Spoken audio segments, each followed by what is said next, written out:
Important update about YouTube playlists. Hey everyone. We've received many messages asking why our YouTube playlists aren't showing up. Do we create YouTube playlists? Yes, we absolutely do. So why can't you see them? Honestly, we're not sure. We've been in contact with YouTube support for several months now, but we still haven't received a clear answer or solution. After much discussion, our team has decided to take matters into our own hands. We believe the issue might be related to the number of playlists we've created on a single channel, possibly too many. Our solution? We're launching 2 additional YouTube channels, giving us a total of 3. This way, we can organize our audiobooks better and avoid the playlist visibility issue in the future. This change only affects our YouTube audience. If you're a patron supporter, you can still access all our audiobooks by visiting the collection menu on Patreon. Thanks so much for your time and continued support.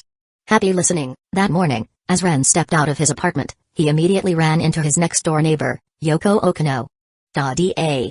Happy Valentine's Day. Here's a chocolate from your dear neighbor. She handed him a neatly wrapped rectangular box of chocolates. Miss Celebrity, don't you have any variety shows or events to attend today? He asked, raising an eyebrow. Yoko gave a carefree laugh. Hee hee. Thanks to what happened before, my agency told me to take a break for a while.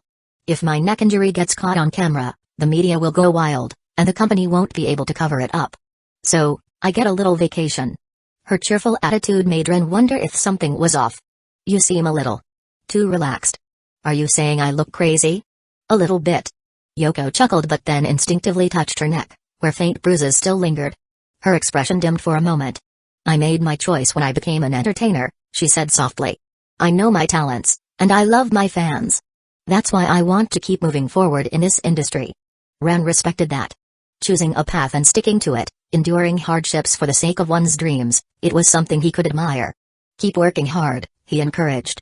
Even if scandals and rumors surround you, as long as you know where you're headed, you won't let yourself or your fans down. A genuine smile returned to Yoko's face. Thanks. But isn't it my job to be the one cheering you up? She sighed. Why do you sound like some wise old mentor? Ren simply smirked but didn't say anything. Given his actual experiences, coming up with words of encouragement wasn't exactly difficult. Also, you seem more relaxed lately, Yoko observed. I'm not much of a talker, he replied. Could have fooled me, she shot back. You just gave a whole motivational speech without a hitch. Before he could respond, Yoko suddenly leaned in. Hold still. Standing on her toes, she reached out and removed his glasses. With his face fully visible, she studied him carefully before nodding in satisfaction. If you debuted as an actor now, you'd be an instant heartthrob. She playfully placed his glasses back on. But I wouldn't recommend stepping into this messy industry. Ren had no objections. He had never intended to pursue fame in the first place. If someone like me could become a top star, that would mean the entertainment industry has seriously low standards. Yoko crossed her arms proudly. Well, I'm different. I've got real talent in singing, acting, and dancing. Now that I'm famous, my agency doesn't give me a hard time, and I'm making plenty of money. That was true. Ren didn't follow the idol scene, but anyone who reached her level of fame must have worked hard to get there. She must have had her own ways of surviving in the industry. Looking at the chocolates in his hand, Ren suddenly spoke. If you ever run into problems in the future, feel free to talk to me. Maybe I can help. Ah. There it is again. Yoko whined. You're way too mature for a high schooler. This is supposed to be my line. She sighed dramatically and hung her head. How did I end up getting comforted instead of the other way around? Ren chuckled. Truthfully, he had quite a few methods at his disposal now. He just wasn't the type to use them for his own gain. But if Yoko ever found herself in trouble, he could at least investigate who was trying to bring her down. Anyway, I won't keep you. You should get to school, Yoko said, stepping aside. Then, as if remembering something, she pulled a card from her pocket. Oh, right. This is a thank you gift for saving me last time. It's not like I have to repay you, but I probably won't be able to use this anymore. Ren took the card without hesitation. It was an invitation ticket, a 2-day, 1-night stay at a hot spring inn on a secluded island. Unfortunately, it was a single pass ticket. Seems like this was originally meant for Yoko herself. Thanks. No problem, Yoko replied with a grin. She had actually been looking forward to this trip. It was supposed to be a quiet getaway. But with everything that had happened, being attacked, the injuries on her neck, going on vacation was out of the question. Since I can't go to a hot spring retreat, I might as well enjoy a vacation at home, she mused. I've been overworked anyway. You'll be staying in, then? Ren asked. Yep. Gotta avoid going out for now. Can't let the media catch sight of these bruises. Ren nodded. Alright. I'll be heading to school then. Take care. Yoko waved as she watched him leave. Once back inside her apartment, she double-checked the newly installed high-security door. This time, no one would be breaking in. Meanwhile, on his way to school, Ren glanced at the invitation ticket in his hand. Maybe this could be our first official club activity. Chapter 81, The Transfer Student in the Clubroom, February 14th. Valentine's Day. A day filled with excitement, confessions, and the scent of chocolate lingering in the air. For many, it was an opportunity to express their feelings, a symbolic beginning of spring. But for Ren, it was just another ordinary day. His thick-framed glasses concealed much of his face, and even though his hair was neatly trimmed, he remained unnoticed. Not that he minded. Ren never wanted to be in the spotlight. Understanding one's self was crucial, after all. Meanwhile, his classmates were taking the occasion very seriously. By the time morning classes ended, several boys had already received chocolates from various girls. Based on Ren's observations, most of those boys were already dating, though often with someone from another class. And how did he know this? Simple. Ren had a low presence, which meant he frequently overheard couples talking freely around him. Especially on a rooftop. He had, on more than one occasion, been forced to abandon his quiet sanctuary after stumbling upon couples seeking a little too much excitement, sometimes even using the infirmary bed for their rendezvous. That was his cue to leave. Now that the morning classes were over, Ren quietly made his way to the clubroom. However, someone had arrived before him. Hey. Hello there. Are you part of this club? Standing before him was a pink-haired girl in a Titan High School uniform, a dark black ribbon tied neatly across her bangs. Fujiwara Chika. The moment he saw her, Ren immediately recognized her. A woman known by many as the Cancer of the Earth. Of course, that nickname was a bit of an exaggeration. She wasn't actually evil, just a little too chaotic. And unfortunately, chaos often won. Are you a transfer student? Ren asked, eyeing her with mild curiosity. Yep. Fujiwara Chika beamed. I just transferred here today. I see. But you still haven't answered my question. She leaned in. Are you a member of this club? Yes. Oh. Fujiwara's eyes immediately lit up. She had figured out who he was. So you're the one, huh? She grinned. The reason Kaguya transferred here. Ren went silent for a moment before giving a small nod. You know Shinomiya? Of course.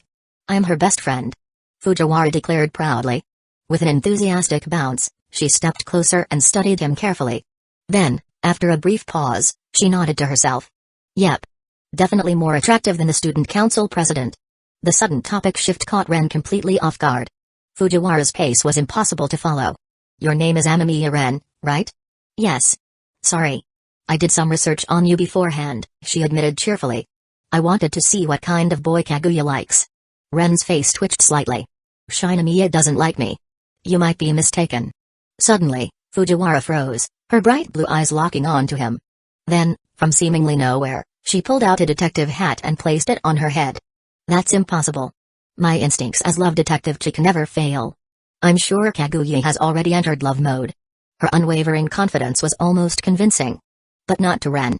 Detective Chika, he said, voice calm, you seem very sure of yourself, but it looks like you've never actually seen a real couple before. Huh?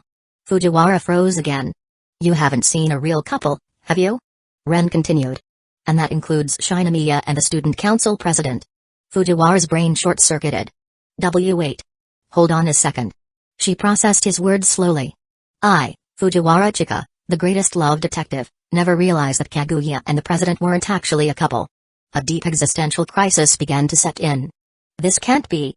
She stood frozen for a solid minute, her expression blank, her thoughts spiraling into shutdown mode. Only after some time did she finally snap out of it. No way. I missed something so obvious. Ren simply watched, amused by her reaction. But then, Fujiwara's eyes narrowed. Wait a minute. If Kaguya and the president aren't together, then who else is in a relationship? Ren remained silent, staring at her expectantly. Fujiwara frowned, thinking hard until a realization hit her like a truck. Wait. Could it be Ishigami? Ren nodded. Fujiwara's jaw dropped. Wait.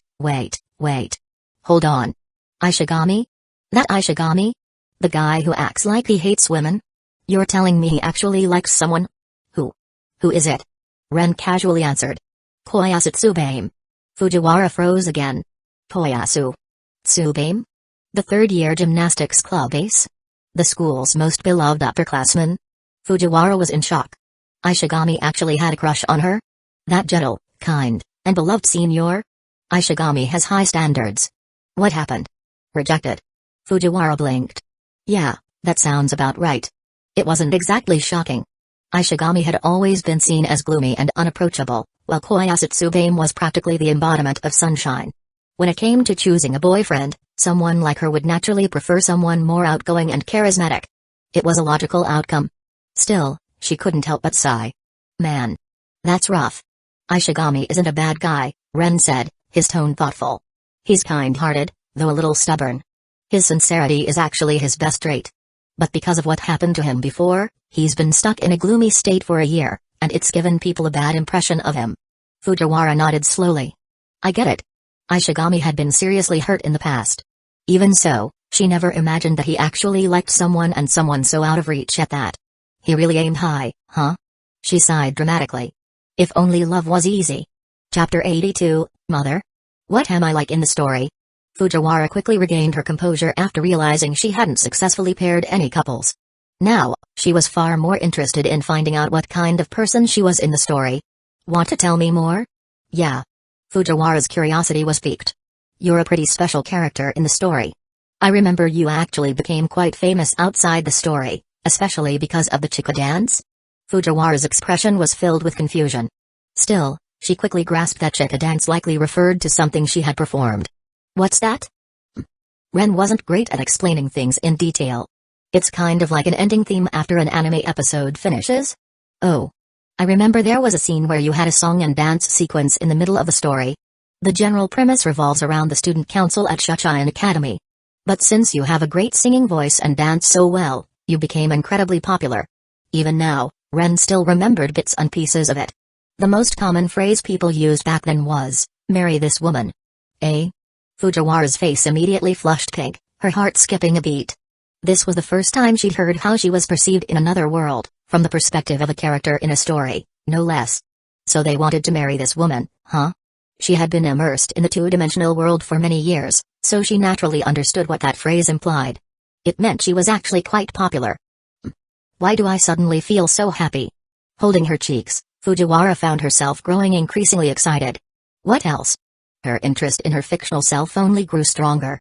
Although her role as a love detective seemed rather embarrassing, given how she completely failed to sense love even when it was right in front of her, she wasn't entirely disappointed with how she was portrayed in other aspects. Let me think. You like eating ramen, especially the kind that's extra firm. You don't even mind strong flavors, and it seems you enjoy adding garlic too. You have a strong talent for music, but you didn't keep up with it. Your personality is cheerful, a little airheaded, but you're also Shinamiya's only true friend. And you're also concerned about President Shirogane, that you are called his mother. Wait. The first few descriptions sounded more or less like her, but what was that last part? Why mother? Why am I called mother? Fujiwara was completely baffled. Did she really come across as that motherly? Well, Shirogane-kun has quite a few flaws. For example, his singing. I remember in the story, when you first heard him sing, you nearly had a breakdown. Breakdown. She had received elite musical training since childhood. Even though her interest in music had only lasted through elementary school, her sense of pitch was still far above average. At worst, a bad singer would simply sound unpleasant to her. But to actually break down, that meant Shirogane's singing must be catastrophically tone-deaf. Even just imagining it sent a shiver down her spine. And then, you actually taught him how to sing properly. Eh? Was I really that brave? Teaching a tone-deaf person to sing? Fujiwara found it hard to believe she would ever take on such a challenge. And not just singing, there were a lot of other areas where you helped fix Shirogane's flaws in your own way. You jumped in knowing full well it was going to be an uphill battle. You even mentioned raising him yourself in a scene in the story. Fujiwara couldn't even begin to imagine what kind of desperate situation would have made her utter those words. But one thing was clear. Shirogane's flaws were probably far worse than she had initially thought. With that in mind, maybe transferring to Titan High School with Kaguya wasn't such a bad idea after all. As for Shirogane and Kaguya's relationship, well, the so-called 8-character proverb hadn't even been written yet, so what was there to discuss? And besides, a story was just a story. At the very least, she knew her Kaguya would never act so foolishly. So whatever happened in the story could only serve as a reference. Our future story sounds really interesting. Even though she hadn't personally experienced it, Fujiwara could imagine that many amusing things had happened. In the story, does Kaguya end up with the president? Yes. Hearing this, Fujiwara smiled and nodded, before immediately dismissing it. Then the Kaguya in the story isn't my Kaguya. The Kaguya I know would never choose the president.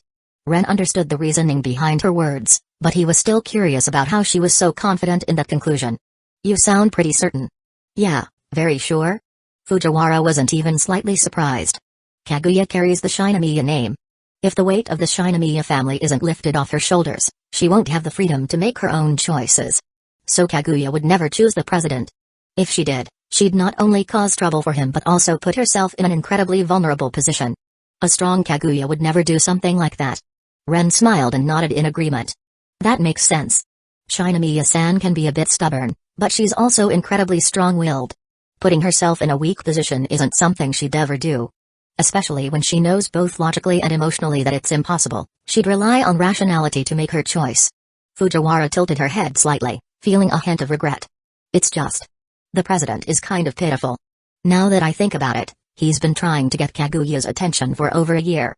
And yet, it all ended up like this. She sighed, shaking her head. It was unfortunate, but there was simply too great a gap between their social classes. In the past, Kaguya didn't have the power to escape from the Shinomiya family's grasp. Now, even though she had broken free, she had already chosen another path. In the end, all of Shiragane's efforts had been in vain. But that's okay. At least now the president will know that there is no hope. But then, Fujiwara suddenly thought of something, and her expression turned slightly anxious. Wait. If Kaguya transferred to Titan High School, will the president follow her? Ren shook his head slightly. He reached into his pocket, pulled out a gold coin, and flicked it into the air. As it spun, he caught it with a practiced motion, revealing the side with an intricate floral engraving. No. Shiragane's circumstances are different from yours and Shinomiya's. His family nearly went bankrupt a few years ago, and now the three of them live in a tiny apartment. He doesn't have the luxury of making irrational decisions like transferring schools. For most people, money was an unavoidable reality that dictated their choices. And for a high school student who hadn't even entered society yet, that limitation was even greater. Chapter 83, She's Jealous of Me. Money, huh? Yeah, that's definitely a huge problem. Fujiwara could somewhat understand the difficulties President Shiragane faced. Shuchian Academy actually had a scholarship system. If a student ranked in the top 3, their tuition would be completely waived. It was a special reward system designed for scholarship students since most of them had entered Shuchian based on their academic excellence. Naturally, those with the highest grades enjoyed additional privileges. But while Shuchian had such benefits, other high schools didn't necessarily offer the same financial aid. So, if transferring schools meant incurring costs he couldn't afford, the idea of following someone else to a new school would be completely out of the question. Besides tuition, there's also the matter of the school's reputation, Ren added. Titan High School is a good school, but at the end of the day, it's still a public institution. There's a huge gap between it and private elite academies like Shuchian. The social network built within Shuchian is a form of unshakable wealth. There's no way President Shiragane would throw that away. And after graduating from Titan, you wouldn't receive the same level of recognition or career opportunities as a Shuchian graduate. It would be a miracle if students from an elite private school and a regular public school were treated the same. Everyone knew that graduating from an aristocratic institution opened far more doors. Ren believed that Shiragane, who had climbed to the top from rock bottom, understood this perfectly. Rather than transferring to another school just to chase after Kaguya, who had already moved on, it made far more sense for him to remain as the student council president of Shuchian. Though whether he could keep that position was another matter entirely. Most of Shuchian's elite didn't actually fear Shiragane Miyuki himself. They feared Shinomiya Kaguya. In terms of leadership ability, Shiragane was no more capable than previous student council presidents. And yet, his predecessor had been sent off to manage a tea plantation. So why was Shiragane able to maintain his authority? Because everyone in Shuchian knew that Shinomiya Kaguya was backing him. Fujiwara, however, had some doubts. Would the president really be that pragmatic? Ren shook his head slightly, correcting her interpretation. It's not about being pragmatic, it's about being realistic. If there were even the slightest chance of him winning over Shinomiya, maybe transferring schools would make sense. But Shinomiya isn't giving him that chance. As much as she hated to admit it, Fujiwara had to agree with Ren's reasoning. If Kaguya had given the president some hope, he probably would have transferred to Titan without hesitation. But now that Kaguya had made her stance clear, transferring schools wouldn't change anything. Yeah. You're right. And besides, she also knew Kaguya's secret. A story from another world. Even she couldn't help but be intrigued by the existence of the supernatural. Kaguya's ability to freeze time had come from a diary. Was that even logical? Could a normal person not be curious about something like that? Fujiwara certainly couldn't suppress her curiosity. That was part of the reason why she had transferred to Titan. Anticipation. Excitement. Then, do you think I'll ever get one of those magical diaries? You're interested in mysteries too, huh? Hee hee. I am a great love detective chica, after all. Anything mysterious piques my interest. Fujiwara puffed out her chest proudly, then quickly moved closer to Ren. So? Can I? I'd love to say yes, but I'm not the one in charge of distributing them. It's all random. Random? Fujiwara sat back down beside him, crossing her arms in thought. A phenomenon as mysterious as this can't be purely random. Kaguya mentioned something about rules, right? Ren nodded. There must be a pattern. But to confirm it, we need to see who gets the next diary. That said, we've already identified some of the existing rules. Fujiwara perked up immediately, her eyes gleaming with interest. For starters, the first diary holders, Shinomiya, Mori, and Sanzanin bear all the heroines of the story. Oh. Heroines, huh? Fujiwara narrowed her eyes in amusement. Then what about me? Am I an important supporting character? Yes. Fujiwara was an incredibly important supporting character. But at that moment, Ren hesitated slightly. Is there something you can't say? Well. It's just that one of your nicknames in the story isn't exactly flattering. Oh. Now I definitely want to hear it. Fujiwara's curiosity only grew stronger. A well-fed soul with all her nutrients concentrated in her chest. Eh? Her expression froze. That was way too harsh. Well, to be fair, that was just Kaguya in the story venting her frustration when you interrupted her alone time with President Shirogane. Fujiwara stared blankly for a moment before slowly looking down at her chest. Then, she thought about Kaguya's almost non-existent chest. Gradually, she started to feel better. Ooh. Kaguya's jealous. The Kaguya in the story is so mean. She blames my figure when hers is the problem. As she spoke, she subconsciously rolled her shoulders. She has no idea how much trouble a good figure causes. First off, shoulder pain. The weight isn't exactly light, you know. Then there's physical activity. Having these around makes some things way more inconvenient. Not to mention how I always have to be mindful of the way guys look at me. Fujiwara continued venting about the struggles of having a well-endowed figure. It was the kind of complaint only blessed individuals could make. And yet, for the less fortunate, this kind of complaint was nothing short of a luxury. People who had everything often took it for granted.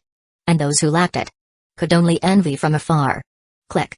Just as the conversation was about to continue, the door to the clubroom suddenly swung open. Bright sunlight spilled into the room. A petite figure stepped inside. Her voice, sharp and unmistakable, sent a chill down Fujiwara's spine. I don't have a good figure, so I'm jealous of you. I'm so sorry, Fujiwara-san. Chapter 84, The First Club Activity. Kaguya-chan, I was just repeating what the Kaguya in the story said. The real issue isn't me. Kaguya silently stared at Fujiwara, who was still trying to explain herself. At this moment, she couldn't help but agree with her own assessment of Fujiwara from the story. She really was a sow with all her nutrition concentrated in her chest.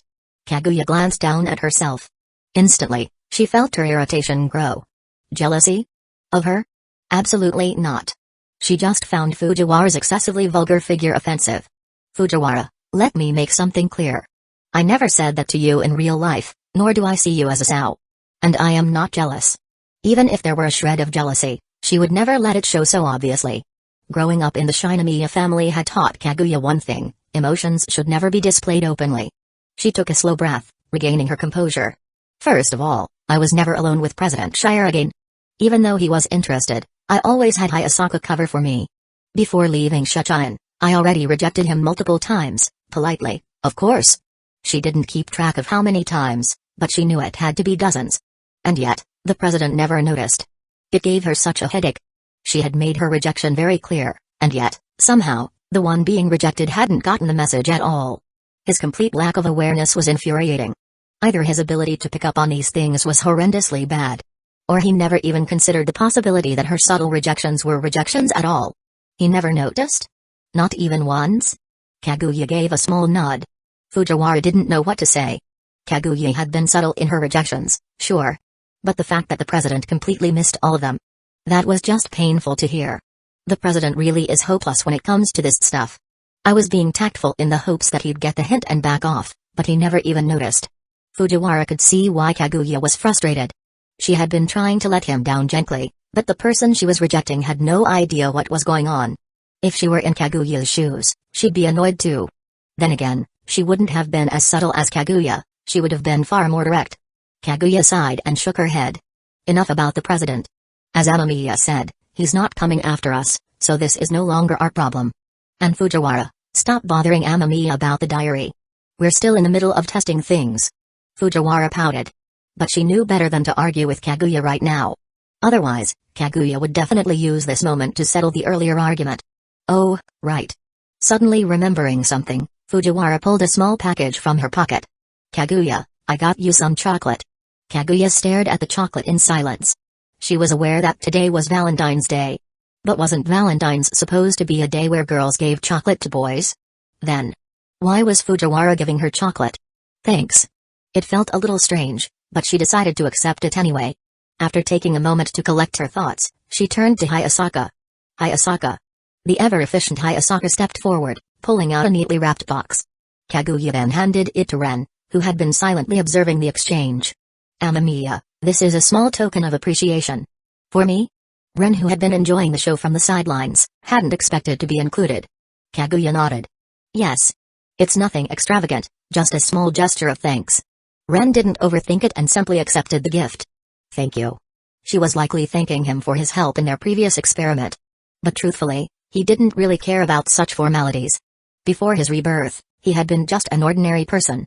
He wasn't someone who put much thought into social formalities, nor was he someone who would reject a simple show of gratitude. By the way, Ren suddenly pulled out an envelope. This is an invitation my neighbor gave me after I helped her the other day. The destination is Tsukekage Island. She originally planned to go there for a vacation, but due to some unforeseen circumstances, she's staying home to recover instead. It's a 2-day, 1-night trip, perfect for the weekend. I was thinking of checking it out. What about you guys? Kaguya glanced at the invitation. Her life had been pretty stable lately, and she wasn't opposed to a short getaway.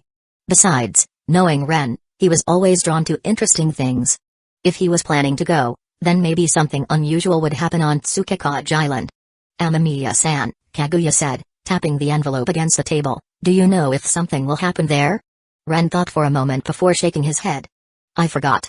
16 years is a long time, I've forgotten about 90% of the future.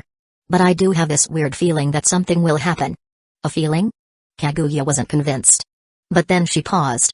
Was this feeling related to the power Amamiya had gained? Realizing this, she nodded in understanding. In that case, let's consider this our first club activity. I'll handle the boat tickets. Ren had no objections. Thanks, Shinamiya-san. Leave it to me. Kaguya happily took over the preparations. Meanwhile, Fujiwara blinked in surprise. She hadn't expected them to so casually decide on a weekend island trip. Eh? We're really going? Just like that? Amamiya, is your feeling really that accurate? Ren merely smiled and pulled out a gold coin. This weekend's trip will involve a murder case. He flicked the coin into the air. It spun. Then landed neatly in his palm. The result, text side up. He repeated the process. Once. Twice. 3 times. 4 times. 5. Each time, the coin landed the same way. The answer was unwavering. Fujiwara's eyes widened. 5 consecutive times? That probability was way too low. And she wasn't the only one taken aback. Even Kaguya and Hayasaka were startled. This ability was something else. Chapter 85, 2 more chocolates Amamiya, lend it to me. Fujiwara looked at Ren with sparkling eyes. Here you go. Ren smiled and handed her the maple leaf gold coin. Taking the gold coin, Fujiwara examined it closely. It was surprisingly heavy. She tossed it into the air, letting it land on the table naturally. It flipped over, revealing the flower side. She tried again. And again. Each time, the results varied between the words and the flower, but the words never appeared consecutively multiple times. Is this some kind of magic trick? Fujiwara tilted her head in confusion. It's too random. Kaguya immediately dismissed the idea. The angles at which the coin falls are always different, and the way it bounces off the table also changes the outcome. When Amamiya tossed it, the coin always landed in his palm. Fujiwara, try it again. Alright. Fujiwara attempted a few more times, but the results remained inconsistent. Even when she tried to control the height and number of flips, it was impossible to get the same result consecutively. Then it can't be a magic trick. Ren stepped forward, extending his hand beneath Fujiwara Chika's, where she still held the gold coin. With a light tap of his finger, the coin phased straight through Fujiwara's palm and fell into Ren's open hand below. Fujiwara stared at her palm in shock. There wasn't even a scratch. Yet the gold coin had passed right through her hand. She was absolutely certain, her eyes hadn't deceived her. There was no trick to what just happened. There had been no sleight of hand, no hidden mechanism. The coin had simply passed through as if her hand didn't exist. And it wasn't done at high speed either. It had moved so naturally, so impossibly, that it felt surreal. This is just one of the abilities I've acquired. Ren explained calmly. It's difficult to put into words. The best way to describe it is, my ability lets me be a charlatan, or perhaps a master lockpicker. Fujiwara didn't quite understand, but her eyes were already sparkling with fascination. Is it the same kind of supernatural ability as Kaguya's? How interesting. This was how normal people reacted when they encountered the supernatural. I really want to get a diary soon. I want to see what kind of ability I'll receive. Ren could understand her excitement. Sanoko probably felt the same way. But things weren't so simple. We still have to observe how it works. The method of acquiring a diary is still unclear, and understanding it will help us control its distribution in the future. As he spoke, Ren paused briefly. Perhaps the real key to the diaries was him. As the host of the diaries, their distribution could be linked to him in some way. The question was, did he control it consciously, or was it completely out of his hands? That would require further investigation. Click. The door swung open once more. Oh. You're here too. The voice entered the room before its owner did. Suzuki Sanoko. She immediately noticed the chocolate placed next to Ren. Her lips pursed slightly. She was a little late. Her gaze swept across the room, landing on a familiar face. Her expression brightened. She skipped over immediately. Chika. Long time no see. Sanoko. You go to this school too? Fujiwara looked just as surprised. You didn't know? I thought you transferred from Shuchain because of me. Fujiwara suddenly looked awkward. Actually, I came here with Kaguya. Huh? Sanoko blinked in confusion before turning to look at Kaguya. You're friends with the Ice Queen? Excuse me? The Ice Queen and Chika are friends? That was more shocking than a horror story. Sanoko knew Fujiwara well. She was cute, easygoing, and impossible to hate. More than that, she was genuinely sincere. Which was completely different from Kaguya. Hee. Fujiwara puffed out her chest proudly. That stupid expression made Kaguya sigh, pressing a hand to her forehead. Not long after, Ran and Sanoko entered the room, followed by Nagi, Izumi, and Maria. With the full group assembled, Kaguya, as president of the Occult Research Club, called everyone to order. Alright, let's discuss our club's first official activity. Amamiya is the one who proposed it. A weekend trip to a small island. That immediately caught Sanoko's attention. Ooh, an island trip. Sounds like a great weekend getaway. But why an island? My intuition tells me something interesting will happen there. Your intuition? Sanoko hesitated for a moment. Then quickly nodded. Alright, I'm in. Ran, you're coming too, right? Ran thought for a moment. She didn't have anything planned for the weekend. No problem. Actually, my parents have been telling me to go out and relax, so this is perfect? With Ran's agreement, Sanoko turned to Nagi. And what about you, little Miss Rich Girl? Don't call me that. Nagi rolled her eyes. But fine, I don't have any weekend plans, so I'll go. Izumi and Maria exchanged surprised looks. In the past, Nagi would never have agreed so easily. She would have said something like, go on a trip? On the weekend? Are you crazy? I'd rather stay home and play games. But now, even though she still sounded reluctant, she didn't refuse. This was progress. Kaguya scanned the group before finalizing the plan. Alright. Then it's decided. I'll arrange the boat to the island. The rest of the details will be decided the day before the weekend. With that settled, Kaguya sat down once more. Sanoko-san, you have the floor. Thanks. Sanoko didn't waste time. She walked over to Ren, handing over a small box of chocolates. Amamiya, this one's friendship chocolate. Next time, it'll be sincerity chocolate. Thank you, Suzuki-san. Ren accepted it without hesitation. Sanoko looked pleased, then nudged Ran forward. Alright, your turn, Ran. Right. Compared to Sanoko's confidence, Ran seemed a bit shy. She hesitated briefly before pulling out a neatly wrapped chocolate from behind her. Amamiya-san. Because of your reminder, I was able to understand Shinichi's situation better. This is a thank you gift. Thank you, Mori-san. Ren smiled as he accepted it. You shouldn't dismiss someone's gratitude so casually. For the first time in his life, he had received chocolates from girls. Even if the meanings were different, it was still better than nothing. Well, in a way, maybe his life was finally moving in the right direction. Chapter 86, Female artists also have a hard time receiving 4 chocolates on Valentine's Day was undoubtedly the peak of Ren's life. Though 3 of them were just thank you chocolates, chocolate was still chocolate. Of course, beyond their sentimental meaning, the chocolates themselves tasted quite good. Mori's chocolate had a balanced flavor, slightly sweet with a hint of bitterness. Not overly sweet, but well balanced. Suzuki's chocolate, on the other hand, was just sweet. Pure, unfiltered sweetness. Shinamiya's chocolate was rather plain, likely homemade. Then there was Yoko's chocolate. Her craftsmanship wasn't bad at all, she had adjusted the sweetness perfectly. It was the second best after Mori's. Ding dong. Just as Ren was sampling the chocolates, the doorbell rang. He already knew who it was. Opening the door, he was greeted by the familiar sight of Okano Yoko, his next-door neighbor. Dressed casually, she held a large casserole dish, her hands protected by insulated gloves. Don't say anything yet. Let's talk inside.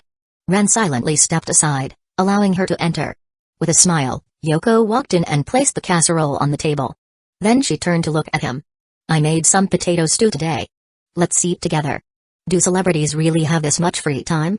Of course not. Yoko shook her head with a wry smile. Artists are usually very busy. Rushing from one job to the next, barely getting any sleep. Once you become famous, your schedule only gets more packed. That much, Ren already knew. Which was precisely why he found it strange. You finally have a break, and you're still spending your free time cooking? Cooking helps me relieve stress. Yoko chuckled. Being an artist is exhausting. There are times when I barely have a moment to myself, and I end up eating nothing but takeout. It's not exactly healthy. So whenever I get a break, I like to cook for myself. Besides, spending time in the kitchen doesn't tire me out. If anything, it helps me unwind. It was an unusual way to relieve stress. But everyone had their own coping mechanisms. Ren found it a little odd, but given her profession, it made sense. If going outside was inconvenient for a celebrity, then finding a way to decompress at home was reasonable. Don't artists need to watch their weight? They do. At the mention of weight control, Okano Yoko sighed. It was really tough in the beginning. To stay in shape, I had to cut out most sweets. Thinking back to her high school days, the dietary restrictions had been painful. But once you get used to it, it's not so bad. Of course, if I do eat something high in calories, I make sure to exercise afterwards. I'll go grab the rice, let's talk while we eat. Without giving him a chance to refuse, she left the apartment and quickly returned with bowls of rice and chopsticks. The two sat across from each other at the table. Where were we? You were saying that being an artist is difficult, and you have to control your diet. Oh, right. And those variety shows can be a nightmare. Variety shows. Ren didn't watch them much.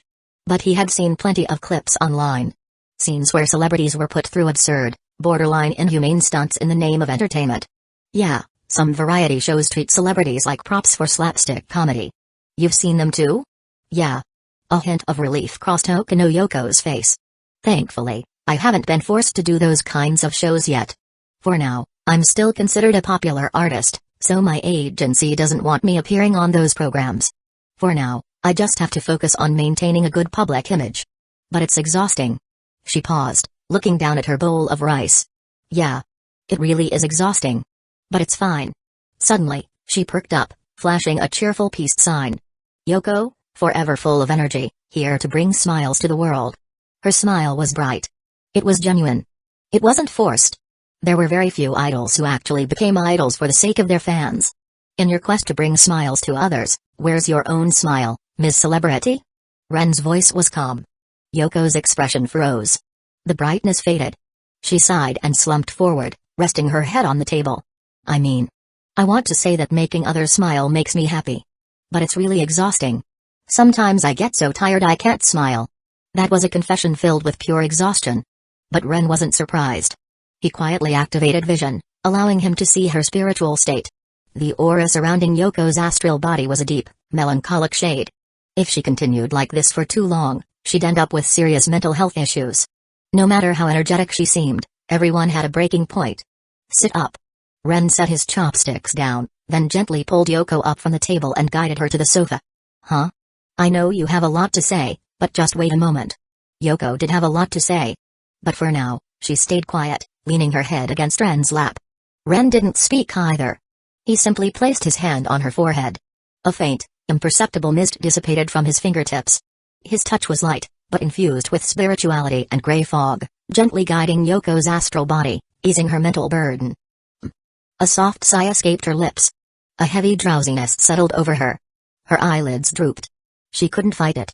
Within moments, Yoko drifted into a deep sleep. As she slept, her aura began to shift. The darkness faded. The melancholy receded. The color of her astral body gradually lightened, turning from a deep shade to a much warmer orange. Her mind was finally at peace. However, with her sleeping on his lap, Ren himself was now stuck in place. Chapter 87, This Boy is Weird. Early the next morning, Yoko opened her eyes, feeling surprisingly refreshed. After a full night's rest, she felt better than she had in a long time.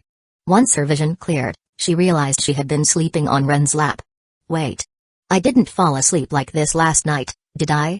As her mind slowly pieced together her scattered memories, she recalled what had happened before she drifted off. She vaguely remembered Ren pulling her down to rest on his lap, his hand pressing gently against her forehead, making her feel overwhelmingly sleepy. After closing her eyes, she remembered nothing else. Realizing this made Yoko feel a bit embarrassed. A 22-year-old woman had just spent the night sleeping on the lap of a teenage boy, 6 years younger than her. Why does it feel like I'm the child here? But, despite how awkward the situation was, she couldn't deny the truth. She had never slept so well before. Last night had been the most restful sleep she had in ages. Aside from the embarrassment, everything else was perfect. As Yoko stirred, the slight movement caused Ren's eyelids to twitch. A moment later, his eyes snapped open. You're awake? Casually stretching his shoulders, he loosened his stiff muscles after sitting in the same position all night. Fortunately, thanks to his experience with part-time jobs, his body wasn't as weak as other kids his age. Yeah. Yoko felt a bit self-conscious but didn't bother pretending to be asleep. How do you feel? Huh? Still half asleep, she didn't immediately understand the question. Your emotions. At his reminder, Yoko took a moment to check in with herself. And realized something shocking. Not only had she slept well, but she also felt amazing. Much better. Yesterday, she had been completely drained, so exhausted that she had felt like quitting everything. But now, that feeling was completely gone. Even the lingering fatigue had vanished. I feel like a different person. Honestly, she was a different person. Ren had used spirituality and gray fog to methodically ease her emotions, smoothing out her mental exhaustion bit by bit.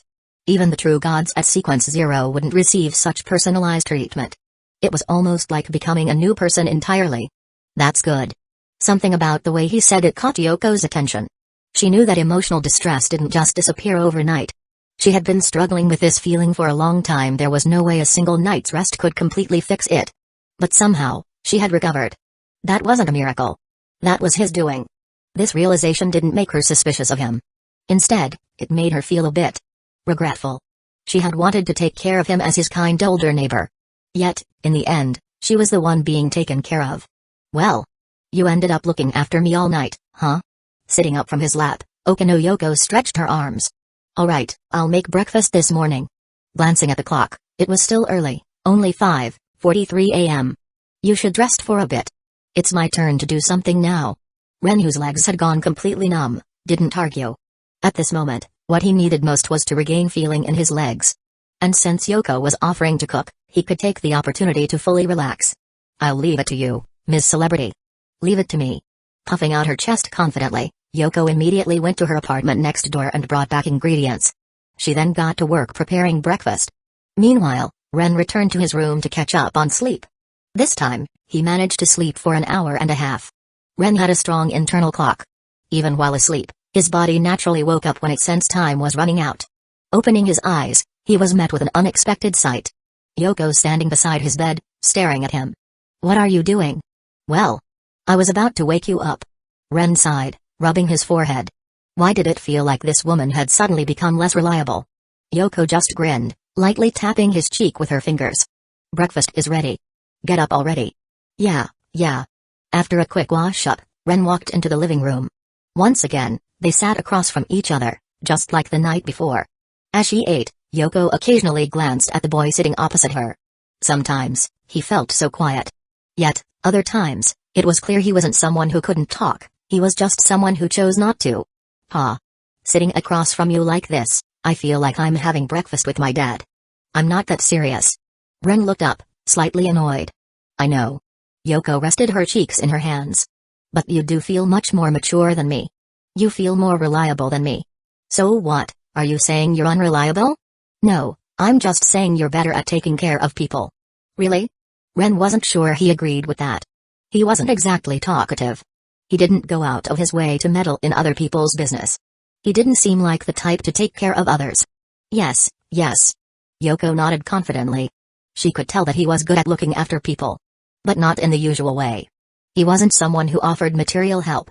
Instead, he was the type to quietly do things for others without expecting any praise. It wasn't about seeking recognition. It was just something that came naturally to him. If people noticed, fine. If they didn't, he wouldn't say a word about it. Just like when he had saved her that night. He hadn't asked for a reward. He hadn't even mentioned it afterwards. In fact, he didn't even know who she was at the time. His actions weren't driven by gain, he had helped simply because he could. And now, there was last night. Yoko had no idea what method he had used, but the fact was, her emotional state had improved dramatically. She had been struggling with mental exhaustion for years. She knew how long it took to recover from something like that. It wasn't something that could be fixed in just one night. Yet here she was, feeling completely refreshed. And still, he hadn't said a word about it. He hadn't boasted. He hadn't even explained. This boy is weird. But for some reason, she didn't dislike it. There were no ulterior motives, no hidden agendas. His way of interacting with others was pure and simple.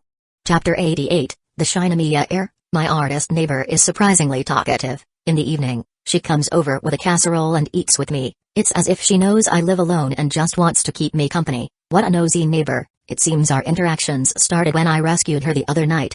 Honestly, I didn't even know who she was at first. I had just finished writing in my diary and was about to rest when I heard a woman screaming outside. Out of habit, I checked the situation, and since I was already there, I helped her, and somehow, that led to us staying in touch. But I can't help but sympathize with her. Being an artist in this country isn't easy, and the money they make isn't as high as the celebrities I know from elsewhere. Yet, there are idol stars who genuinely work hard for their fans, bringing smiles to those who support them, until they're nearly broken themselves. Hey! My artist neighbor is really something, so, I decided to test something out. I helped ease her negative emotions, just using what I could do. Well, the results didn't surprise me.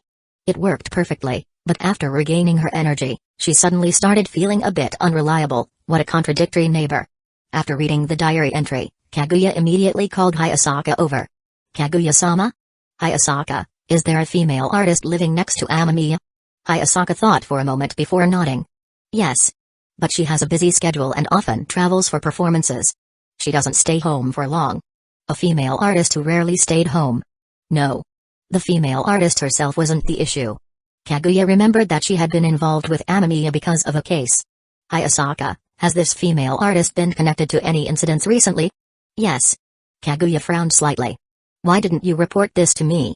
Miss Kaguya, you specifically instructed me to focus only on Amamiya. Realizing it was her own command that had kept this information from her, Kaguya took a deep breath. She had given that order herself. And without concrete evidence linking the female artist to Amamiya, it was reasonable for Hayasaka not to report it. Miss Kaguya, would you like me to investigate? Kaguya remained silent for a moment before shaking her head. Forget it. Amamiya deliberately avoided writing her name in the diary, probably to keep us from looking into her. Since that's his choice, we shouldn't interfere. Besides, if he didn't name her, it's likely because he doesn't want to use this connection for anything. Hayasaka considered this. That's possible. And given Amamiya's rather reserved personality, that's not unlikely. Kaguya thought back to Amamiya's demeanor. Hayasaka's guess seemed accurate. Amamiya wasn't the type to brag about his connections.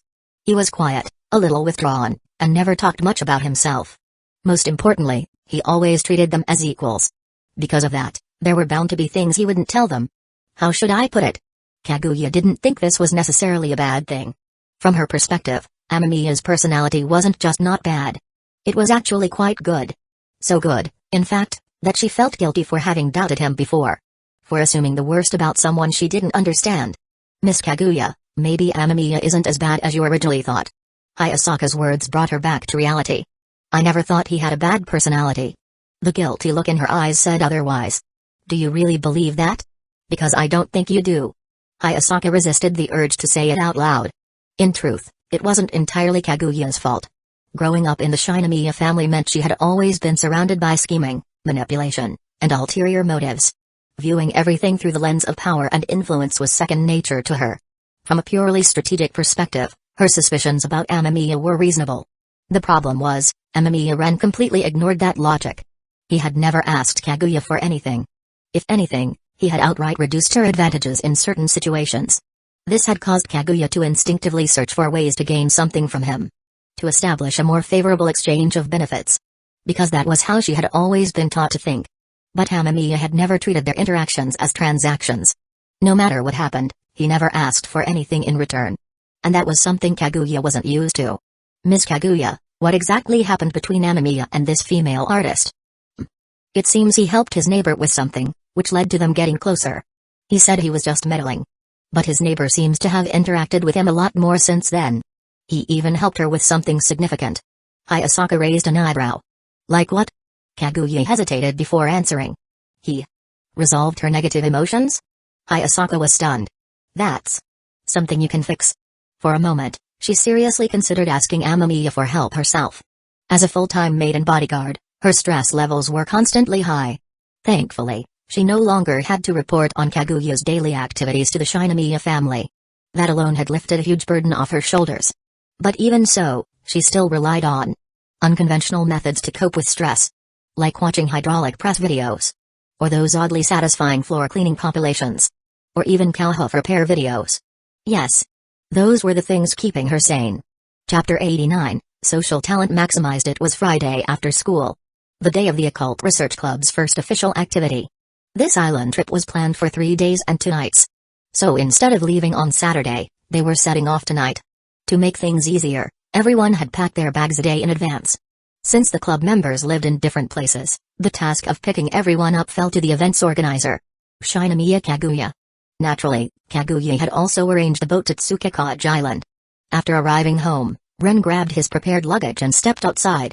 As he took the elevator down to the lobby, a large RV pulled up in front of him. The side door of the RV opened, revealing a storage compartment filled with neatly arranged suitcases. Without hesitation, Ren placed his luggage inside and climbed into the vehicle. Inside, the RV was already full. Nearly all the Occult Research Club members had arrived. Ren was the last one. Everyone had changed out of their school uniforms and into casual clothes. But something felt off. Except for him, every single person in the RV was a girl. And now, he had to figure out where to sit. There were plenty of seats, but somehow, every empty one seemed claimed. It was as if he was being evaluated. Like he was choosing a concubine. After surveying the situation, Ren finally made his choice. He sat next to Fujiwara Chika. Hey! Did Amamiya choose me? Hearing her excitement, Ren instantly realized. This entire seating arrangement was a setup. Why are all the seats taken? You guys didn't make a bet on my choice, did you? The girls all averted their gazes.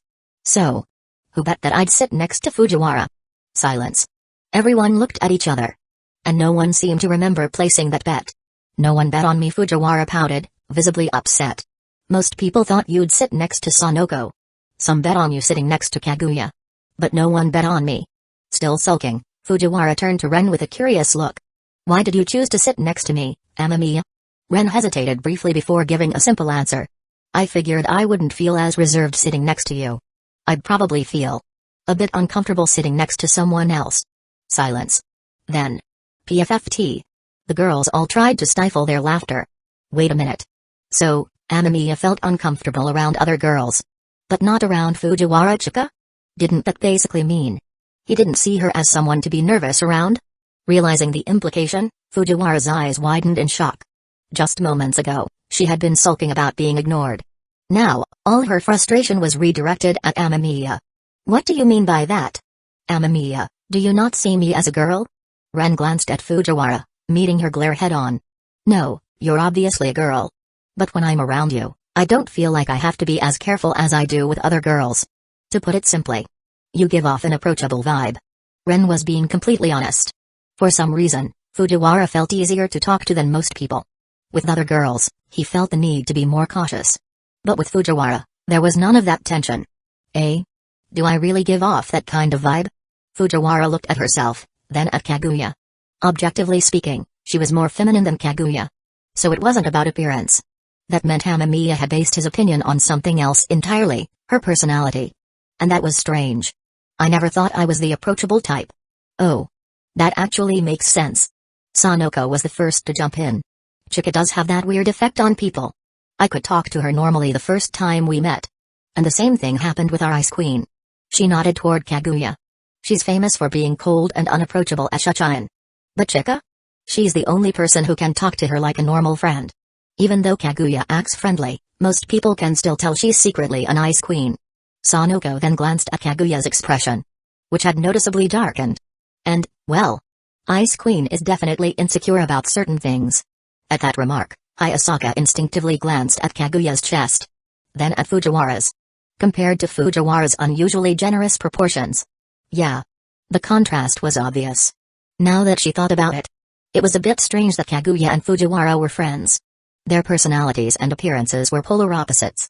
But before she could dwell on it further, Hayasaka quickly looked away. Because she noticed. Kaguya's expression had just gotten even darker. Completely unaware of Kaguya's growing irritation, Fujiwara cheerfully changed the topic. What about Nagi-chan? Nagi-chan? Ren looked at Fujiwara in surprise. That was a very intimate way to refer to Nagi. Fujiwara barely knew her, yet she was already using such a casual nickname. Nagi's different. She doesn't talk much to people she's unfamiliar with. She's kind of a shut-in, like me. But once she gets comfortable, she opens up a lot. Fujiwara suddenly looked enlightened. Oh. So you avoided sitting next to her so she wouldn't feel awkward? Thinking back, it was true. Nagi could be pretty standoffish around strangers. But Fujiwara herself had never noticed any discomfort when talking to her. She thought about what Amamiya had said earlier. And finally understood. No wonder I never felt awkward around Nagi before. She wasn't holding back around me, so it was easy for us to talk. But Nagi-chan is terrible at games. The second she said that, a vein popped on Nagi's forehead. Who are you calling terrible? You cheated when we played cards. And you still have the nerve to call me bad? Did I? I don't remember. Avoiding eye contact, Fujiwara shifted her gaze toward the car window, whistling innocently. Chapter 90, Evil Spirits in the afternoon. The sea stretched endlessly before them, offering a clear view of the surrounding environment. The sight of the sun setting over the horizon, casting golden hues across the water, was undeniably mesmerizing. So beautiful. Ran, who had always loved scenic views, leaned against the guardrail, gazing at the breathtaking seascape. The ocean really looks stunning at this time. Amamiya. Huh? Sanoko turned around, intending to call Ren over to admire the view. However, when she looked back, she saw that both Izumi and Ren were already by the guardrail, only they weren't admiring the sea. Instead, their eyes were locked onto their destination in the distance. Tsukekage Island. There are quite a lot of evil spirits. Can Lord Amamiya see them too? Yes. Even from this distance, they could already make out malevolent spirits emerging in the evening glow. Tsukekage Island was fairly large, yet there were more than a dozen spirits floating above it. To those with supernatural sight, the scene was disturbingly unnatural. After all, evil spirits didn't manifest easily, the conditions for their formation were strict. Strong lingering obsessions were the primary cause of their birth. If these spirits had also experienced wrongful deaths, their resentment and influence would be even greater. This could be quite troublesome. This trip is shaping up to be far more interesting than I expected. Ren sighed. Evil spirits tend to remain within a certain range. Since everyone here is protected by their diaries, it will be difficult for the spirits to approach them. But for others, it might be a different story. Please don't worry. Izumi immediately pulled out a large number of talismans. These exorcism charms were always part of her preparations. She carried them everywhere, just in case. I came fully prepared. When we reach the island, I'll make sure Maria and the others carry these at all times. If the diary offers protection, then those unable to defend themselves should stay close to the diary holder. Well, that's one way to handle it. Ren's gaze remained fixed on the spirits. For so many evil spirits to appear on one island, there must be a deeper secret hidden here. Sansan Inn has no resistance to these kinds of things, right? Yeah. Izumi frowned slightly. Mori isn't good with them either. Ren instinctively blurted out Mori's situation. Evil spirits weren't something most girls could handle. I hate them too. But after gaining the means to fight back, they barely bother me anymore. Izumi nodded in agreement. I don't like them either. Having confirmed the situation, Ren gathered everyone before disembarking. Everyone, listen up. Hearing his call, the group assembled. First of all, I need to warn you, this trip won't be as easy as you might have thought, especially for the girls. Just from this single statement, an ominous feeling settled over the group. There are more than a dozen evil spirits at our destination, Tsukekage Island. The girls stared at him in stunned silence. Then, realization hit, and their expressions shifted drastically. This wasn't a joke. Sage Inamiya and I believe that the appearance of these spirits is closely tied to certain events that occurred on that island. Evil spirits are almost always formed from human souls. They have no subjective consciousness and are purely driven by negative energy. Normally, their activity is restricted to the areas where they died, and they only appear at night. But this situation is highly irregular. As he spoke, Ren turned back toward the island. With the sun gradually sinking below the horizon, the spirits above the island were becoming increasingly active. The range of their movements is far too large. Normally, this shouldn't be possible. At that moment, Izumi stepped forward. Unless there's a special factor at play. Their lingering obsession must be incredibly strong. And the murderer is still on the island. This would explain why the spirits continued to wander, because of their excessive resentment and the powerful negative emotions tied to their deaths. Isn't that really dangerous? Ran couldn't help but interject. Her face had gone pale. The existence of supernatural beings was hard enough to accept. Knowing they were real was terrifying. No. Izumi shook her head slightly. The spirits that are freely roaming aren't inherently dangerous. If a spirit remains confined to a specific location, that's when they become truly dangerous. The place where they died holds the greatest concentration of negative energy, allowing them to directly harm the living. But these spirits have expanded their area of activity, dispersing their negative energy. As a result, they can't cause direct harm.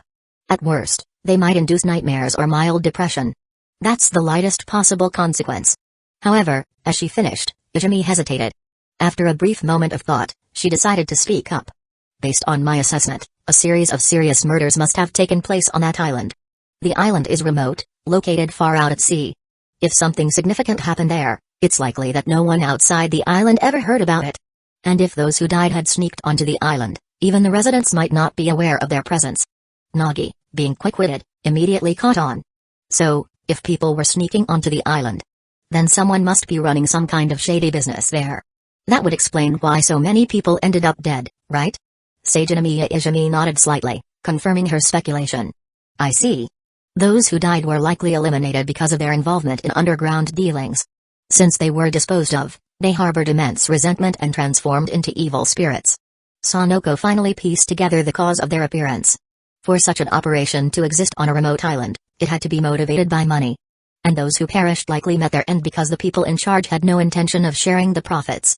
A bunch of fools who risked everything for money without considering whether their employers would actually honor their agreements. No wonder they became spirits. How could they not, given their grievances?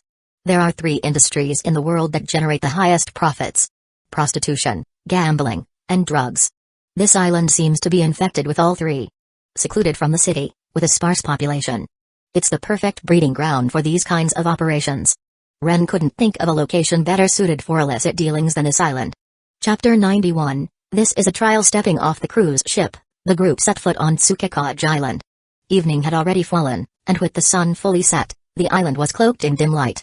Due to its remote location, the island lacked extensive lighting, making the darkness even more pronounced.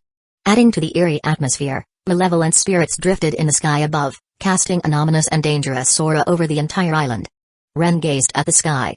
The lingering resentment had grown stronger. Just what kind of underground industry could generate such an overwhelming aura of malice? The seedy operations running on this island only deepened his curiosity. However, for now, he needed to suppress that curiosity. Since the girls had already been brought here, their safety took priority. In truth, the spirits wandering above weren't a major threat. With Izumi's strength, handling them wouldn't be an issue. But the real danger lurking beneath the surface remained unknown. First, they needed to uncover the true nature of this island. Otherwise, how could they grasp the full story behind it? After taking a moment to relax, Ren picked up his suitcase and boarded the transport vehicle Shinamiya had arranged. Not long after, the car pulled up in front of the high-end hot spring hotel they had reserved. The hot spring apartment has been fully booked for today. Other than the regular cleaning staff, no one else will be entering.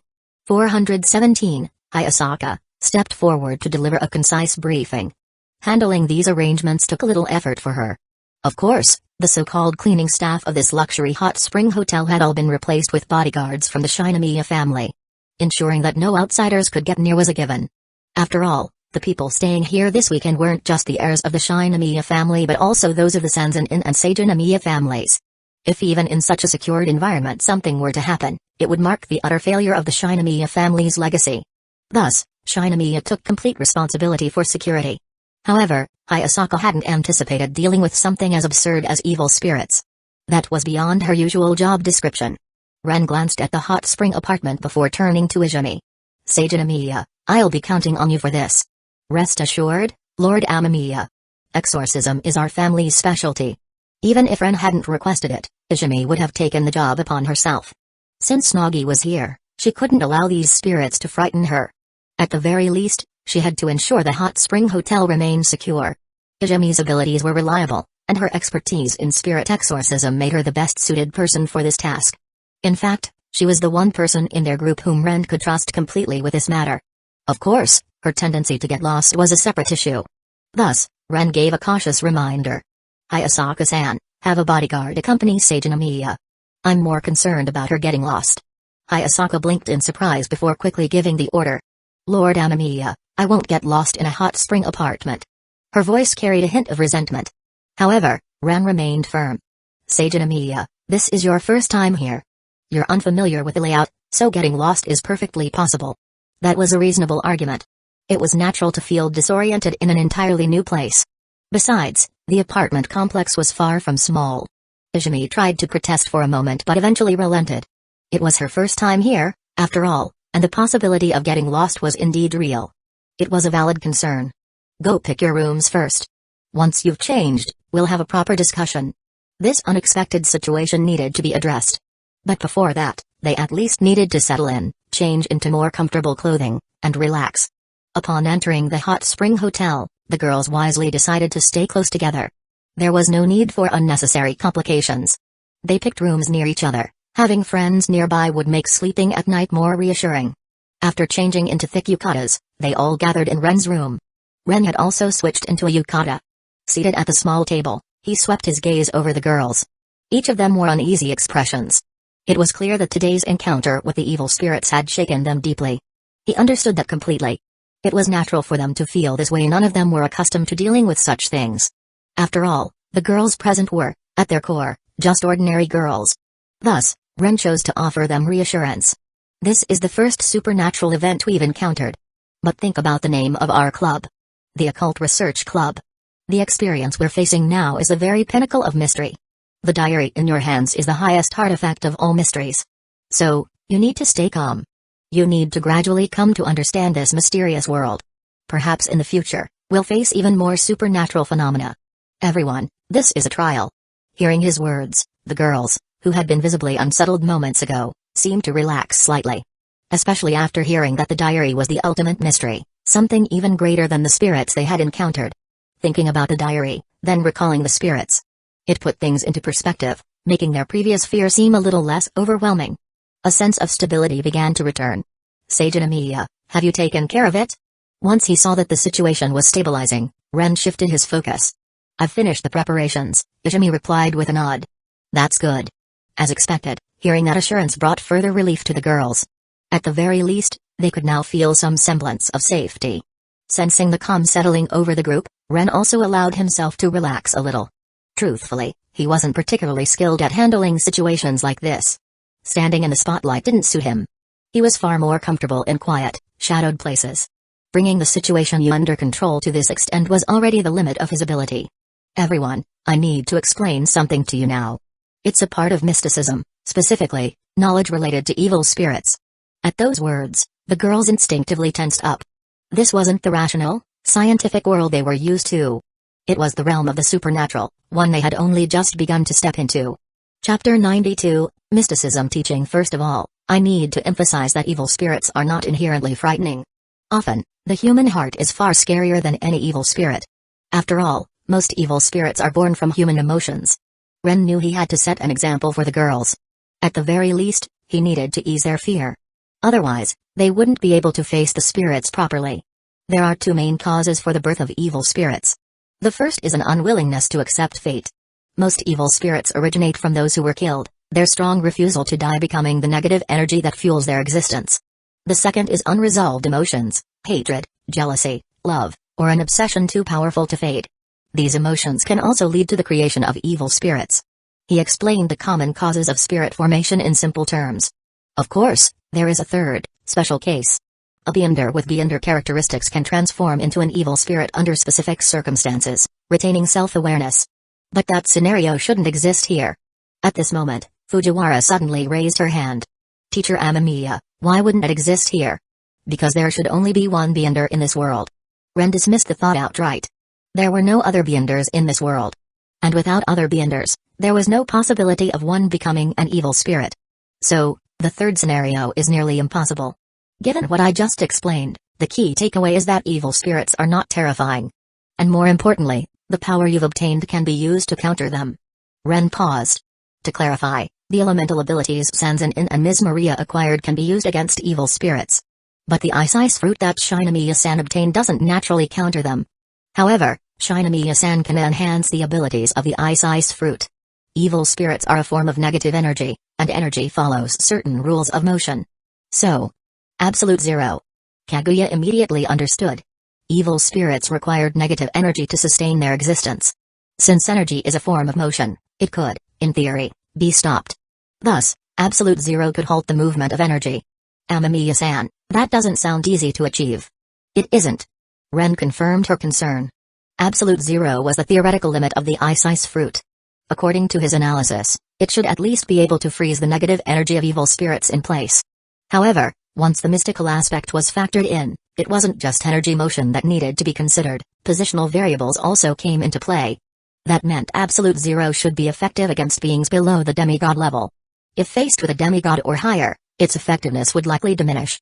That said, in this world, there were no beings above the demigod level. This, Ren was certain of. Therefore, if Kaguya mastered the ice fruit's full potential, she wouldn't have any issues dealing with enemies below the demigod level. Of course, this was also the absolute limit of a devil fruit's abilities. The power of a devil fruit also depends on training and application. You may not be able to do it now, but at least it's possible. This should be your goal for the future, Shinamiya-san. After addressing Kaguya, Ren turned to Ran. The real challenge lies with Mori-san. The ability she obtained is purely physical, and she isn't accustomed to supernatural occurrences. Ran was at a complete disadvantage when it came to dealing with spirits. Her abilities had almost no effect on them, and her inability to adapt to the supernatural was a major issue. Ran understood this all too well. Sorry. There's no need to apologize, Mori-san. Ren reassured her. Everyone has their own weaknesses. Being afraid of spirits isn't a failing. I was afraid of them, too. In fact, my fear was far worse than yours. Having a weakness is normal. The important thing is whether you choose to confront it. That was the key. Ran's fear wasn't a problem in itself, what mattered was her willingness to overcome it. Taking a deep breath, Ran understood she couldn't let this fear hold her back forever. She would likely encounter evil spirits multiple times in the future. If she remained frozen in fear, she would only drag everyone down. So, she had to keep improving. I'll try my best. Though her face remained pale, Ren could see that this was a major step for her. After all, people naturally avoided what they feared. He didn't expect Ran to suddenly become fearless overnight. But just having the determination to try was already a significant improvement over running away. That's good. Ren offered her some words of encouragement. Mori-san, don't pressure yourself into overcoming your fear immediately. We all have weaknesses to work on. Yeah. Though still nervous, Ran felt a little better. It would take time for her to fully adapt, but at least she was willing to try. Now, about the situation on this island. Despite the large number of evil spirits, as I mentioned earlier, they lack self-awareness and act purely on instinct. And because the people responsible for their deaths are still on the island, their instinct is to roam the entire area. However, because their range of movement is so vast, their negative energy is spread thin, making their impact on humans minimal. The worst they can do is cause nightmares or affect someone's mental state. In other words, this is a great opportunity. Mori-san, would you like to accompany me tomorrow? Since the spirits on this island were less aggressive, this was a good chance for her to gradually acclimate. Ran hesitated for a moment but ultimately took a deep breath. All right. I'll go with Amamiya-san tomorrow. However, after making the decision, she seemed to waver. But Amamiya-san, let's take it slow tomorrow. Of course. In that case, I'll join too.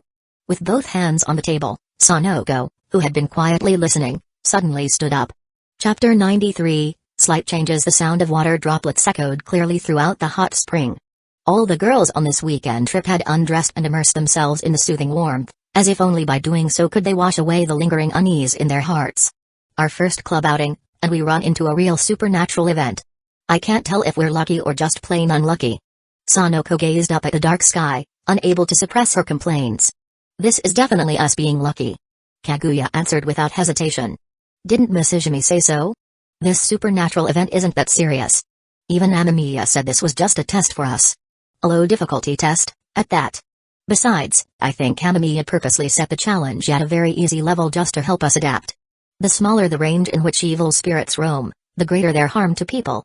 Following this logic, since the spirits on the island were dispersed over a wide area, their danger level was minimal. For Kaguya, this was merely an adaptation period. The other girls present had no objections. They all understood that with Ren and Izumi leading the way, as long as they didn't act recklessly, they would be fine. So, the most important thing right now was how well they could adapt. Sanoko, do you like Amamiya? Fujiwara's sudden question instantly changed the atmosphere in the bath.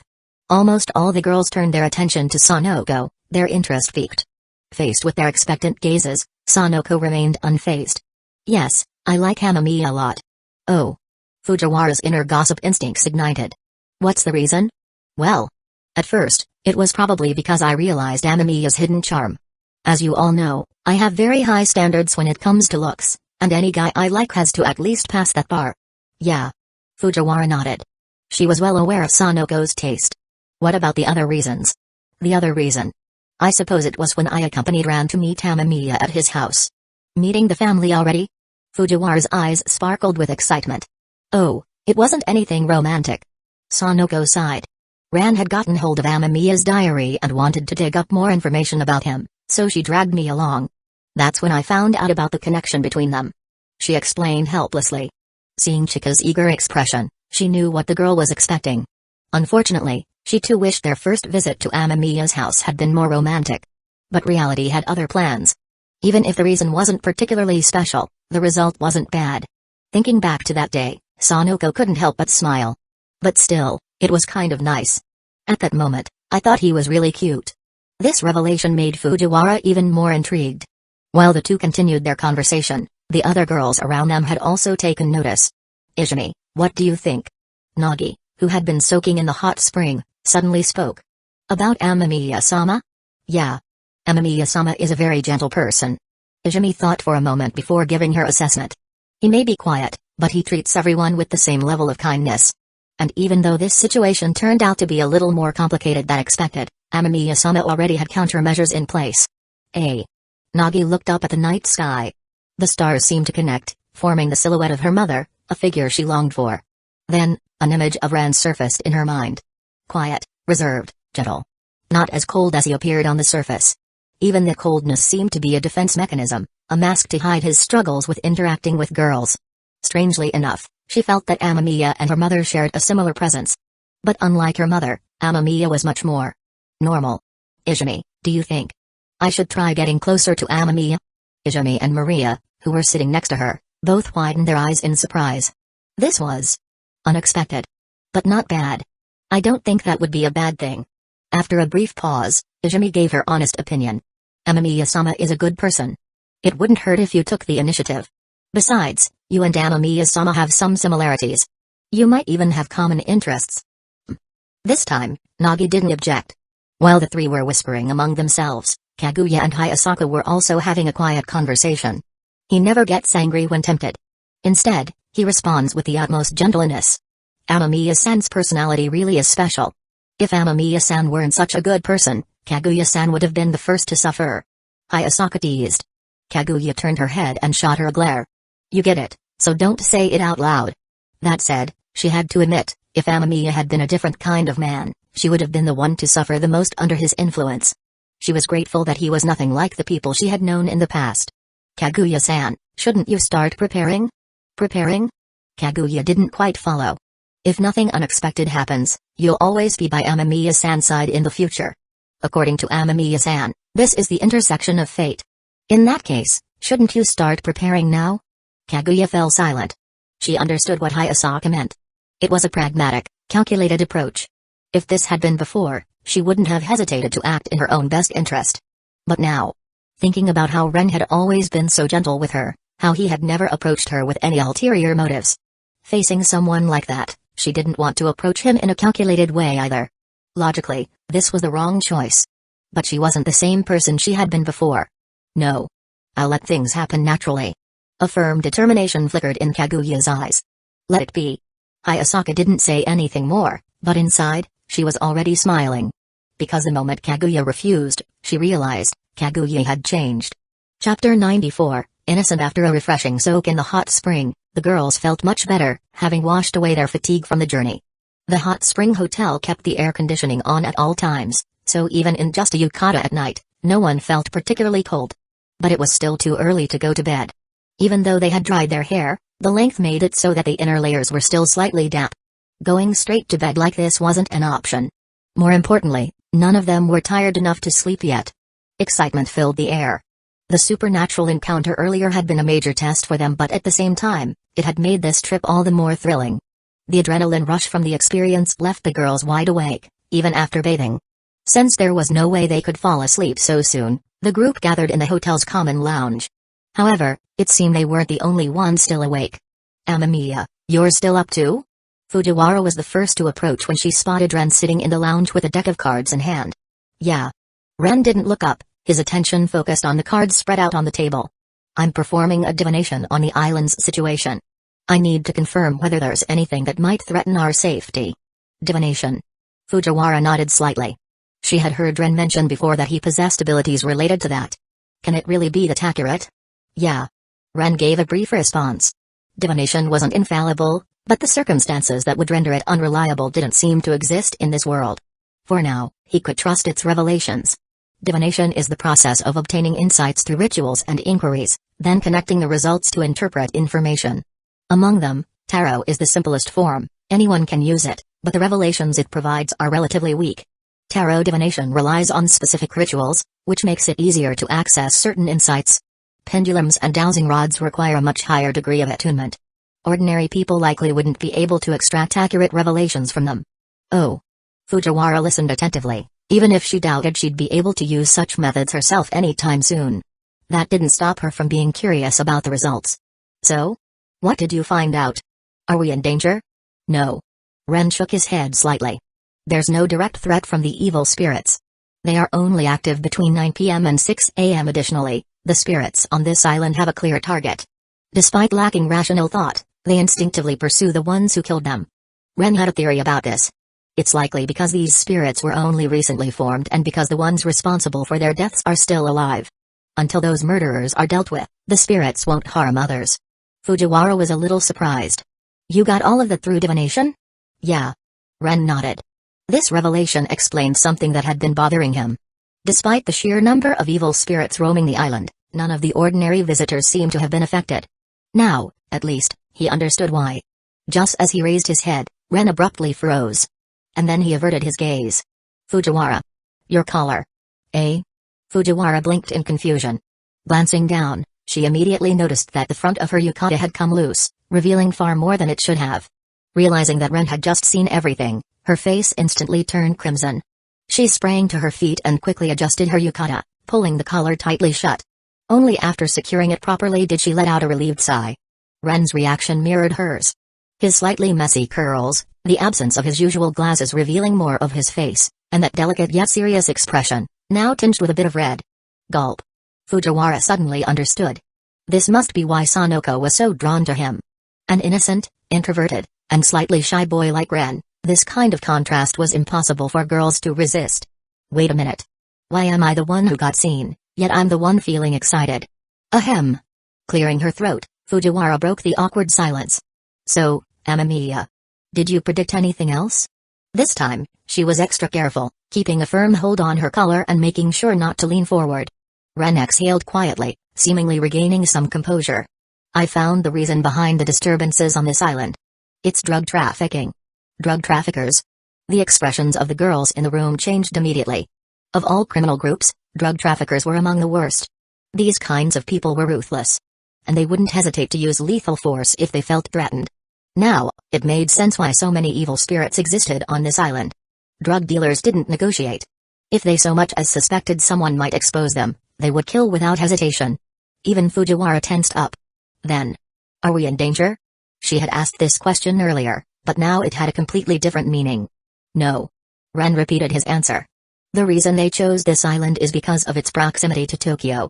But more importantly, it's an isolated archipelago where law enforcement is lax. If someone wanted to establish a drug trafficking hub and use this island as a gateway to Tokyo, this location would be ideal. Hayasaka furrowed her brows and raised a hand. But there are still a lot of regular residents here. How are the traffickers avoiding detection? Under normal circumstances, it would be difficult. Ren shook his head. Any docking ships would be noticed by the locals. If anyone became suspicious, this place would no longer be safe for them. But if the local leadership is involved, then they wouldn't need to worry about being exposed. Hayasaka's eyes widened as she immediately caught on. It's the island owner, isn't it? Chapter 95, Sequence 6. As long as you control the rights to this island and the drug trafficking channels, Tsukekage Island will become the perfect springboard. Because of that, the drug dealers are being extremely cautious. They've secured such a valuable island, why would they do anything to draw police attention here?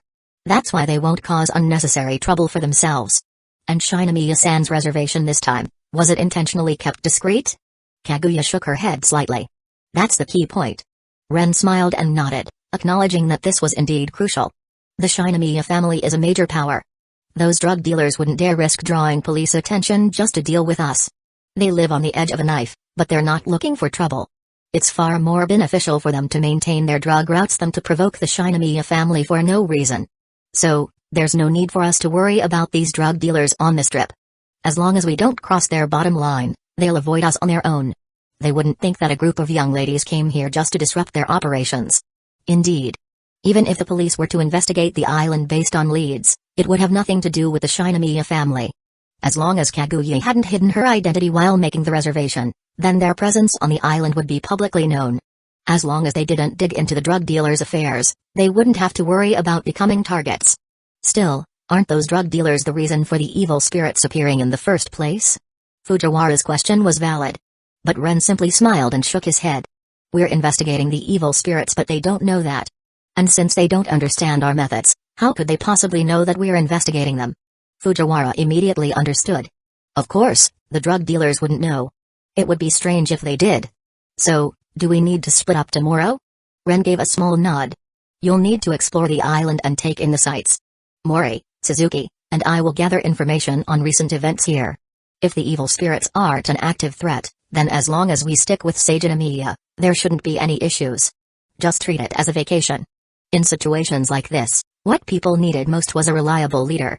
As long as someone took charge, the others would feel more at ease. At the very least, their trip could continue. It just wouldn't be as carefree as originally planned.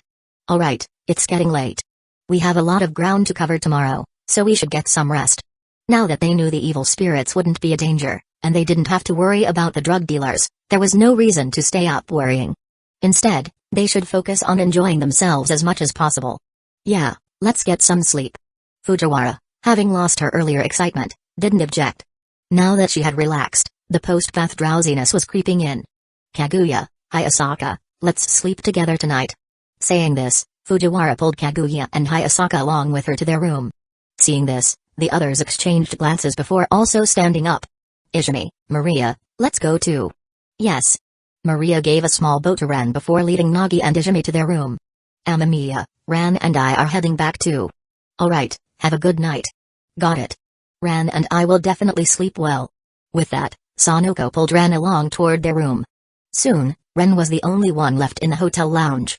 He didn't return to his room immediately. Instead, he sat quietly. The spirituality within him stirred slightly. As it gradually calmed, Amamiya Ren slowly opened his eyes. His seer potion was digesting at a steady pace. In less than 2 weeks without even making a conscious effort, it had already been more than halfway digested. At this rate, it would only take another week before it was fully assimilated. That meant it was time to start preparing the next potion. Ever since stepping onto the sequence path and obtaining potions for 3 different pathways, Ren had been holding on to his diary entries. Not because he couldn't acquire valuable items but because he wanted to focus on progressing along his chosen path. After all, the diary had even granted Sefirah Castle. If that was possible, perhaps he could obtain other Sefirah as well? Honestly, Ren was looking forward to it. Though whether he had that kind of luck remained to be seen. For now, he could put the idea of acquiring a Sefirah on hold. What mattered more at this moment was uniqueness. Let's begin. Draw. A large roulette wheel materialized before him. With a light tap of his hand, it began to spin rapidly. Gradually, it slowed to a stop. Once again, it was something from Lord of Mysteries. Ren wasn't particularly surprised. Ever since stepping onto the sequence path, his draws had become much more predictable. Not that it was a bad thing. Obtained sequence 6 potion, faceless. Looking at the potion that had materialized before him, Ren let out a small sigh. Too soon. He had only just begun his sequence journey. At the moment, he was only a low sequence at sequence 9. Yet here he was already drawing a mid-sequence potion. It was too early for this. For now, he had no choice but to store the faceless potion inside Sefirah Castle. He couldn't use it yet, but when the time came, it would prove invaluable. Sometimes, accumulating too many draws wasn't necessarily a good thing. Sure, he could get better potions this way. But better didn't mean useful at this stage. That was the dilemma. Even so, he had learned something valuable about the draw system. If enough draws were saved up, the quality of the rewards would indeed improve. That knowledge would be crucial when he started seeking uniqueness and other high-level materials in the future. But until his sequence progressed further, he needed to be cautious about hoarding too many draws. It would only increase the chances of obtaining potions he wasn't ready for yet. Chapter 96. The suspicious back mountain. The morning air on the island was crisp and refreshing. With few industrial buildings and minimal vehicle emissions, the air here was rich in oxygen. A single deep breath after waking up was enough to reinvigorate the body. Ren, following his usual habit, woke up early long before the biological clock within him had fully activated. Since it wasn't yet time for breakfast, and the girls in the hotel were still deep in sleep, he decided to head out for a morning run in simple sportswear. His jogging route took him through the island's main residential area. As he ran, he observed his surroundings. The atmosphere in the village was completely normal. There were no traces of evil spirits here, their presence was concentrated entirely on the mountain. Well, that made sense. If bodies were being disposed of, it would be done somewhere secluded, like the mountain. As Ren continued jogging through the village, he gradually approached the outskirts near the back mountain. And that's when he noticed something unusual. Surveillance. At the very edge of the residential area stood a small guard post. Nearby, there were multiple surveillance cameras, their presence made obvious by their strategic placements. Even more conspicuous was the large warning sign next to them. Danger, risk of landslides, a bright red caution symbol was plastered underneath the text. It was clear that someone didn't want people going up the mountain. Using the pretense of landslide hazards to deter villagers from entering, it was a classic tactic. Which meant there was something up there they didn't want people to see. Though Ren was intrigued, now wasn't the right time to act. If he deliberately disappeared from the camera's view, it would immediately raise suspicion. Perhaps he could explore later at night, but for now, it was best not to dwell on it too much. He continued jogging around the village. That was when he spotted something else. Near the corner of a wall, several handmade protest signs had been stacked together. The message on them read, "Give us back clean seawater." So, was this the result of drug manufacturing? Wastewater discharge polluting the nearby waters and impacting the local fisheries? Although Ren didn't have first-hand experience with drug production, he knew that the process generated toxic byproducts. Even in his past life, knowledge of this kind was common, if not from research, then from TV dramas and crime documentaries. The environmental damage caused by drug cultivation and production was severe.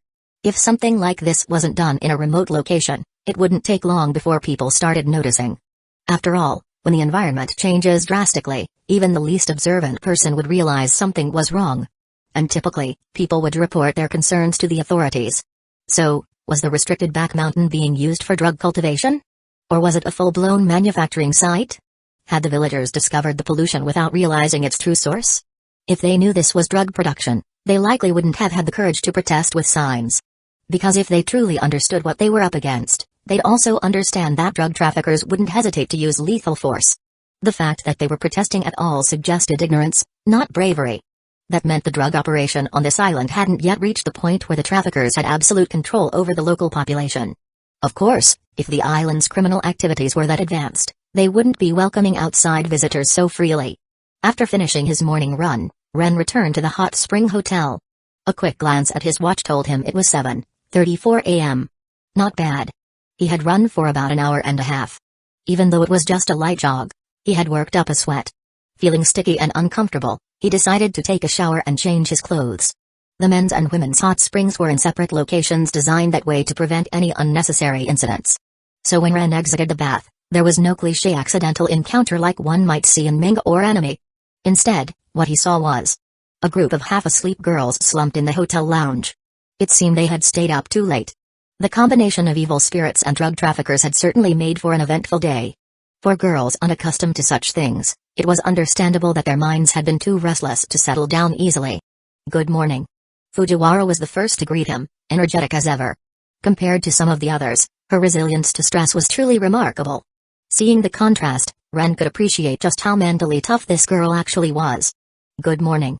Did you sleep well last night?" "Yep. You said there wasn't any danger, so I slept peacefully." A simple yet solid reason.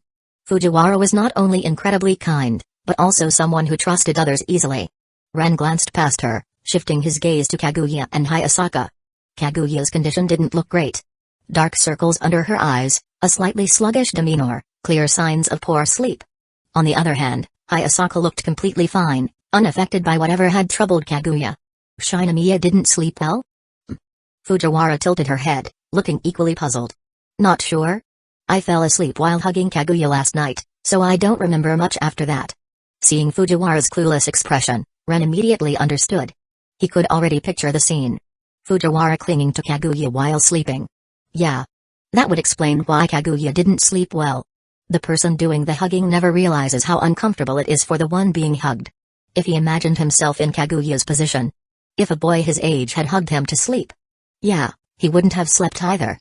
In truth, Ren wasn't just awkward around girls. He wasn't particularly comfortable around boys either. Especially when it came to bathing and sleeping. For example, he had never liked going to public bathhouses. Maybe it was due to habits from his past life, growing up where private baths were the norm. He had simply never adapted to the idea of communal bathing. He wasn't sure if girls had similar issues, but at the very least, Kaguya clearly wasn't used to sleeping next to Fujiwara. Looking directly at Kaguya, Ren could tell, she was still resentful about her lack of sleep. "Fujiwara, Shinomiya didn't sleep well. You should be mindful of that today." "Oh. Amamiya, you noticed too?" Ren blinked in mild surprise. "You noticed?" "Of course." Fujiwara puffed out her chest proudly. "I woke up and saw dark circles under Kaguya's eyes. How could I not notice? But I don't know why Kaguya didn't sleep well. Even though Hayasaka and I slept right next to her last night." Seeing Fujiwara's completely oblivious expression, Ren felt a bit awkward. Should I tell her? Or would it just make things more uncomfortable? Chapter 97, Why Are You So Skilled? That's so whose nutrition all goes to her chest. When Kaguya woke up that morning, she was filled with resentment. Not for any supernatural reason, no evil spirits, no drug dealers, but because of the human-sized plush toy that had clung to her all night. Under normal circumstances, this wouldn't have been a huge problem. But the issue was that her so-called friend had an abnormal growth rate, and the inexplicable sensation of soft, spherical compression constantly reminded her of something she didn't have. As a result, it wasn't the fear of ghosts or criminals that had kept Kaguya awake, it was her overly affectionate friend. Her first target of resentment? Fujiwara Chika, the Sao in question. Her second target? Hayasaka. Hayasaka, why didn't you save me last night? She had desperately sent countless pleading glances at Hayasaka, silently screaming for help. But that woman had completely ignored her. Well, not completely. She had reacted by casually saying, "Ms. Kaguya and Miss Fujiwara really have such a close bond." And then she turned over and went to sleep.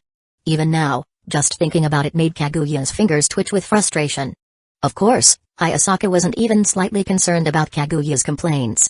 "Miss Kaguya, if you really didn't want to be hugged, you could have broken free anytime. You didn't, which means deep down, you actually enjoyed it." "Enjoyed it?" Kaguya felt her vision go dark. "Which part of me looked happy to you? I barely got any sleep because Fujiwara wouldn't let go of me all night. Still, didn't she help take your mind off things?" Kaguya opened her mouth then fell silent. She wanted to argue. But she had to admit, the complicated emotions she felt yesterday had indeed been completely overshadowed by Fujiwara's suffocating embrace. Even so, that wasn't the point. She was frustrated, but she had no way to vent it. Ms. Kaguya, shouldn't we go talk to Amamiya now? Hayasaka subtly changed the subject. Talk to Amamiya? Seeing that Kaguya was about to spiral into pettiness, Hayasaka gently reminded her. We still need to inform the police about the drug traffickers and make some follow-up plans. This matter? Kaguya hesitated. But yes, this was something that needed to be discussed. Now that they knew for certain that there were drug dealers on this island, they had to start making the necessary precautions. You're right. We need to talk to Amamiya-san. She paused, then asked, where is he now? According to the bodyguards, Amamiya-san went out for a jog early this morning. Kaguya nodded slightly. I doubt he was just jogging. He was probably observing the island's situation. Hayasaka nodded in agreement. Just then, she spotted a familiar figure approaching. Ren had returned, his hair still damp from a shower. She nudged Kaguya lightly. Miss Kaguya, Amamiya's back. Kaguya blinked, subconsciously smoothing her hair and sitting up straight. Just as she was about to stand up, Fujiwara beat her to it. Kaguya froze mid-motion. And then, sat back down with barely restrained frustration. Her eyes darkened with resentment. Why does that well-endowed soul always get in my way? Watching Fujiwara happily chatting with Amamiya, Kaguya felt her eye circles grow heavier. She was already sleep-deprived, and now this? Finally, after Fujiwara's conversation ended, Kaguya stood up decisively and walked over. Amamiya, I need to discuss something with you. Ren gave a small nod. It's about the drug dealers. Do we need to contact the police? Ren thought for a moment, then nodded again. Yes, we do. Given that this island is their base, their operations should be spreading outwards. Since Tokyo is the closest major city, it's likely the first area affected. Which meant. Before Kaguya could say another word, Ren suddenly raised a hand. Wait. Kaguya paused, looking at him in confusion. Ren reached into his pocket and pulled out a small phone card. There's no need to use your own phone. It's too easy to trace back to you, which could cause unnecessary trouble later. His voice was calm and composed. Ms. Shinomiya, we are good, law-abiding citizens. We just happened to stumble upon some drug trafficking activity. We shouldn't get involved any more than necessary. An anonymous call is the safest option. His skilled explanation left the three girls staring at him with a strange look. Amamiya, why are you so familiar with this? Fujiwara blurted it out immediately. Next to her, Kaguya and Hayasaka also nodded instinctively. This operation was way too smooth. It was too practiced. I've just had to call the police a lot lately. Ren said it so matter-of-factly that it almost sounded normal. Reflecting on the string of bizarre incidents he had dealt with recently, he was actually relieved that he had prepared plenty of disposable phone cards in advance. They were a bit inconvenient to use, but virtually untraceable. However, simply calling the police isn't enough. Especially when it comes to drug dealers. If we just file a report, who knows how long it'll take before the police actually act. The police wouldn't move immediately. They would need to confirm the report first, which could take too long. But some things couldn't wait. They needed to bypass the verification process. Shinomiya-san, you said you didn't hide your whereabouts on this trip, right? Yes. Fujiwara-san, what about you? I told my parents that I was going to Tsukekaji Island with Kaguya for a club activity. Good. With that confirmation, Ren gave a satisfied nod. I'll contact Inspector Megure directly. He definitely won't ignore a case involving the heir of the Shinomiya family and the second daughter of the Fujiwara family. His voice remained steady. And if we include Sanzanin, Seijinomiya, and Suzuki into the equation, the Metropolitan Police Department will have to act immediately. Chapter 98, Police Quick Action. On his rare day off, Inspector Megure Juzo was enjoying a peaceful morning at home. As one of the police chiefs of the Tokyo Metropolitan Police Department, it wasn't often that he got a weekend without work. And today, he actually had plans. Most importantly, he was going shopping with his wife. Since his job rarely allowed for personal time, he wanted to make the most of this precious day off. Honey, are you ready? His wife, Megure Midori, was already dressed and waiting by the door. I'm coming, I'll be right. Ring, ring, ring. Just as he was about to respond, the phone on the table rang abruptly. The screen displayed an unknown caller, no number, just an anonymous ID. Megure sighed heavily. Then, he turned to his wife with a pleading expression. Midori chuckled, understanding his predicament. She had been married to a police officer long enough to expect these situations. Go ahead and answer it. It might be important. Letting out a deep breath, Megure picked up the call. Sorry to disturb you on your weekend, Inspector Megure. The voice on the other end was deliberately distorted, making it impossible to tell whether the caller was male or female. However, considering they had his personal number, They had to be someone familiar with him. Who was this? There was no caller ID, and now they were masking their voice. Magyar immediately felt that something was off. That's not important. The caller ignored his question and got straight to the point.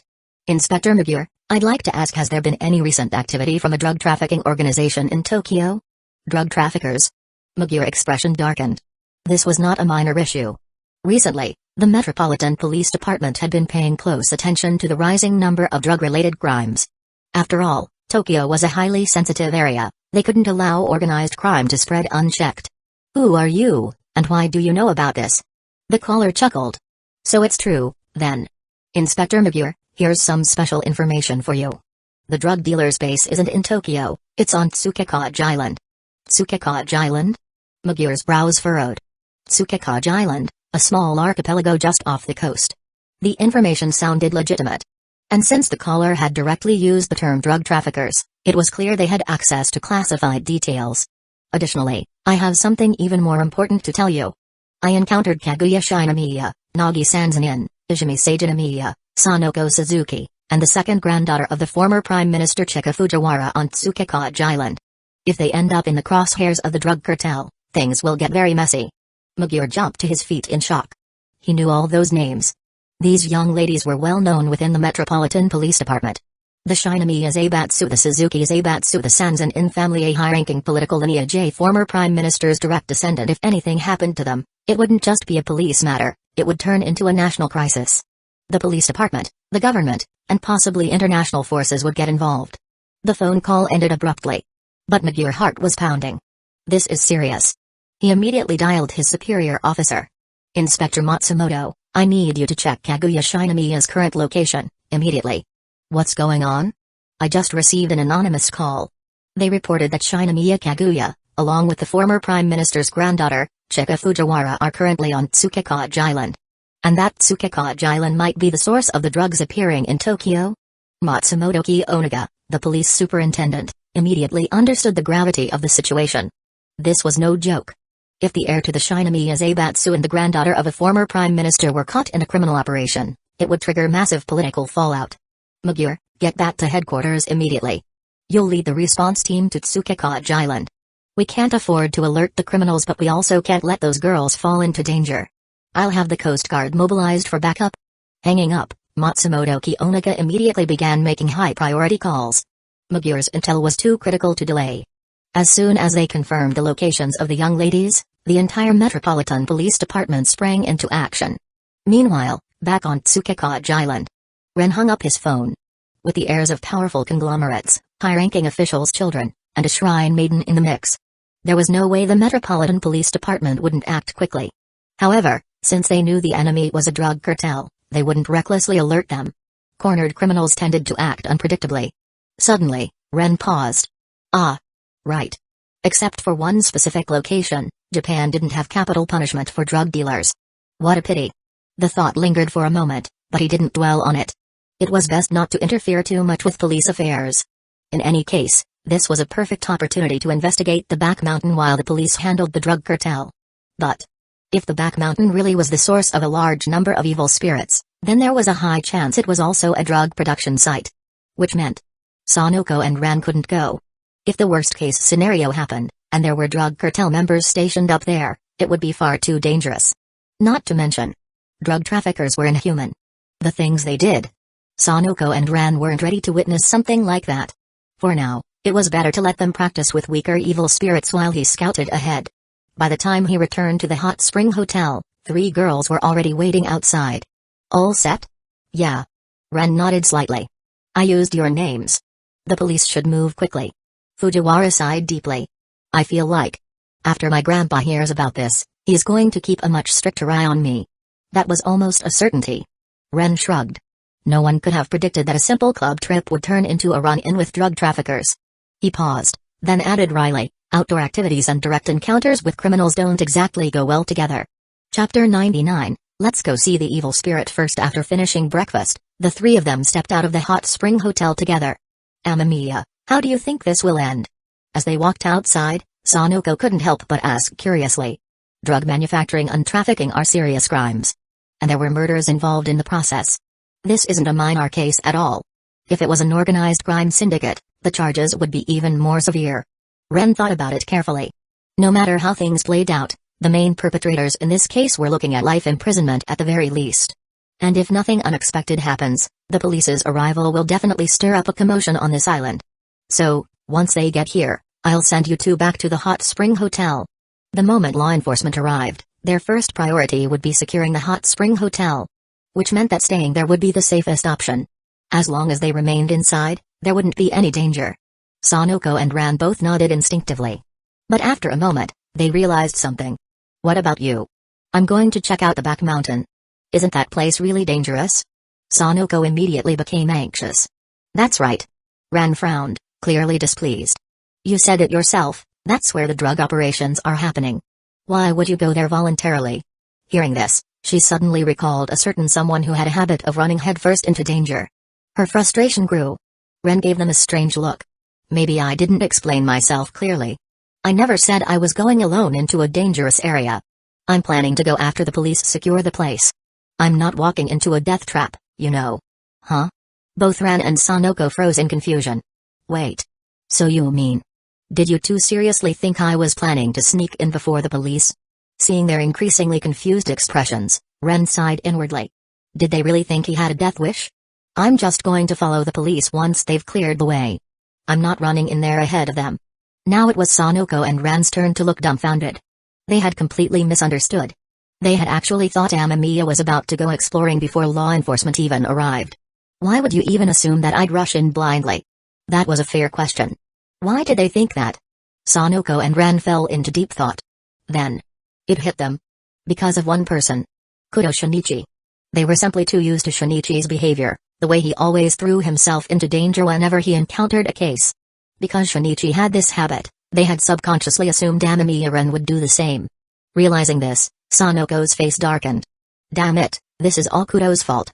That guy has completely messed with our perception of normal behavior. The more she thought about it, the more annoyed she became. Every time he runs into a case, he just charges in without thinking about how we feel. If he wasn't like that, he wouldn't have gotten himself into this mess. Ran nodded in agreement. If Shinichi had been more level-headed, if he had just called the police instead of rushing in, he never would have been turned into a child. Ran couldn't help but shake his head slightly. These two had clearly been deeply influenced by Kudo's reckless habits. But honestly, he didn't blame them. They had spent a lot of time around Kudo, so it was natural for his tendencies to rub off on them. When something happens, don't immediately charge forward. Sometimes, it's best to slow down and assess the situation first. Especially this time, we're dealing with drug dealers who are armed. Not just with small pistols. They might even have submachine guns. His tone was calm, but his words carried serious weight. Anyone who recklessly rushes in will just get themselves killed. So why would I risk my life for nothing? He had already reported everything to the police, clearly stating that this was a drug cartel operation. The Metropolitan Police Department would absolutely send in a specialized team equipped to handle armed criminals. Amamiya Ren paused briefly before adding, even if officers get injured or worse, die in a line of duty, they will receive government compensation. But if an ordinary civilian dies? There's no compensation. Nothing. So why would I throw my life away for no reason? There was zero benefit in rushing into danger. If people behind him needed protection, then yes, he would step forward. But in this case, the people who needed protecting were already secured in the safe zone. There was no reason for him to take unnecessary risks. He was just a bystander this time. His explanation was logical and Ran and Sanoko had to admit he was right. Dealing with drug cartels was a job for professionals. There was no reason for Ren to get directly involved. Then why do you want to go see it? Sanoko asked, puzzled. Ren hesitated for a moment. Honestly. Because I've never seen it before. He had heard countless times that drug traffickers were inhumane. But he had never witnessed the kind of environment that created so many evil spirits. I've only ever seen drug busts on TV. I know these people are ruthless, but I want to see for myself just how bad it really is. It was curiosity but also a form of preparation. Because in the future, he would likely encounter far worse things. Then. Stop right there. Before Sanoko could finish her sentence, Ren cut her off immediately. He already knew what she was about to say. Don't even think about coming along. Girls who get scared just watching horror movies have no business seeing what drug cartels actually do. It's not something you should be looking at. The back mountain was likely to be a scene of pure horror. There was no way ordinary girls would be able to handle it. You need to build up your tolerance gradually. Don't try to jump straight into something like this. Sanoko looked a little disappointed. But she could tell from his tone that the situation was far worse than she had imagined. And if she forced her way into it, she'd only cause problems for Ren.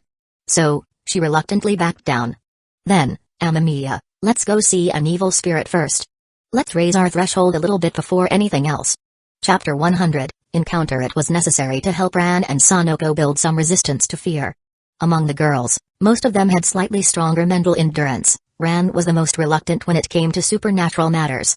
They weren't going to the back mountain, but since evil spirits were active all over the island, finding one wasn't difficult. Besides, Ren wasn't planning to capture an evil spirit. His goal was to make Ran and Sanoko fully aware of their existence and develop a clearer understanding of what they were dealing with. Before you observe the evil spirits in detail, let me help you see them first. Hold still. Ren raised his hand and gently tapped their foreheads, allowing a small amount of his spiritual energy to flow into their eyes. This temporarily granted them spiritual vision, enabling them to see spirits that were normally invisible. Now, look up at the sky. Ran? A sudden voice interrupted him. A rough, familiar voice. Ran immediately recognized it. She turned, eyes wide in surprise. Dad. Why are you here? Standing before them was Mori Kogoro. Obviously, I'm here for a case. Hearing his response, Ran was briefly reminded that her father was still a detective who took on various private investigations. But didn't her dad mostly handle missing pets or cheating spouse investigations?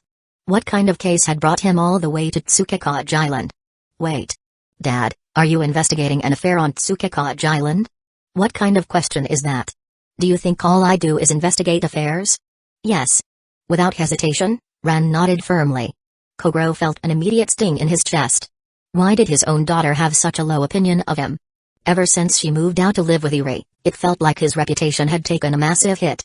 Dad, didn't you always say that investigating affairs requires a certain level of skill?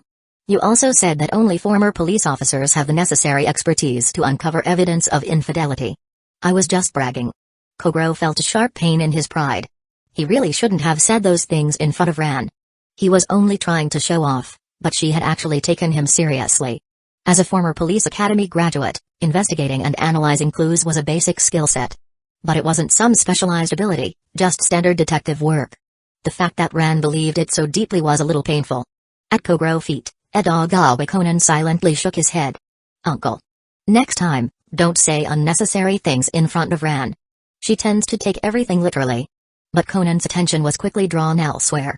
Because standing next to Ran and Sanoko was a certain boy. The same one from before. The one he had seen with Sanoko on the street. And just moments ago, before Kogoro called out to Ran, that boy had reached out and touched her forehead. What was he doing? From Conan's position, he couldn't tell the details. Had he just touched her? Had he brushed her bangs aside? What exactly had happened? Something about it didn't sit right. And that bothered him. A lot. Especially since Sanoko hadn't reacted at all. If this guy was taking advantage of Ran, Sanoko would have definitely called him out. And Ran wasn't the type of person to let someone casually touch her like that. So, what was that about? Despite running multiple scenarios through his mind, Conan couldn't figure it out, which only frustrated him more. But above all else, one emotion was clear. Unhappiness. It didn't matter who it was. Conan felt this way toward any boy who got close to Ran. After all, right now, he wasn't Shinichi anymore. He was just Edogawa Conan. A child.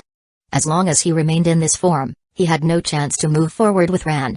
And ever since Ran had come to believe he was dead, she was now completely open to meeting other people. The thought made him uneasy. Anyone who got close to her was an enemy. So, Dad, why exactly are you on Tsukekage Island? Ran's question pulled Kogoro out of his thoughts. The truth was, he also found this case strange. The client had paid up front, explained their identity, and given him a vague objective but provided almost no actual details. It was exactly because of how suspicious it was that Kogoro had reluctantly taken the case. But he didn't want Ran to know that. A case is a case. The client's identity needs to be confirmed, and there are still many uncertainties. I can't share the details just yet. Then, shifting his gaze, he turned to Ran.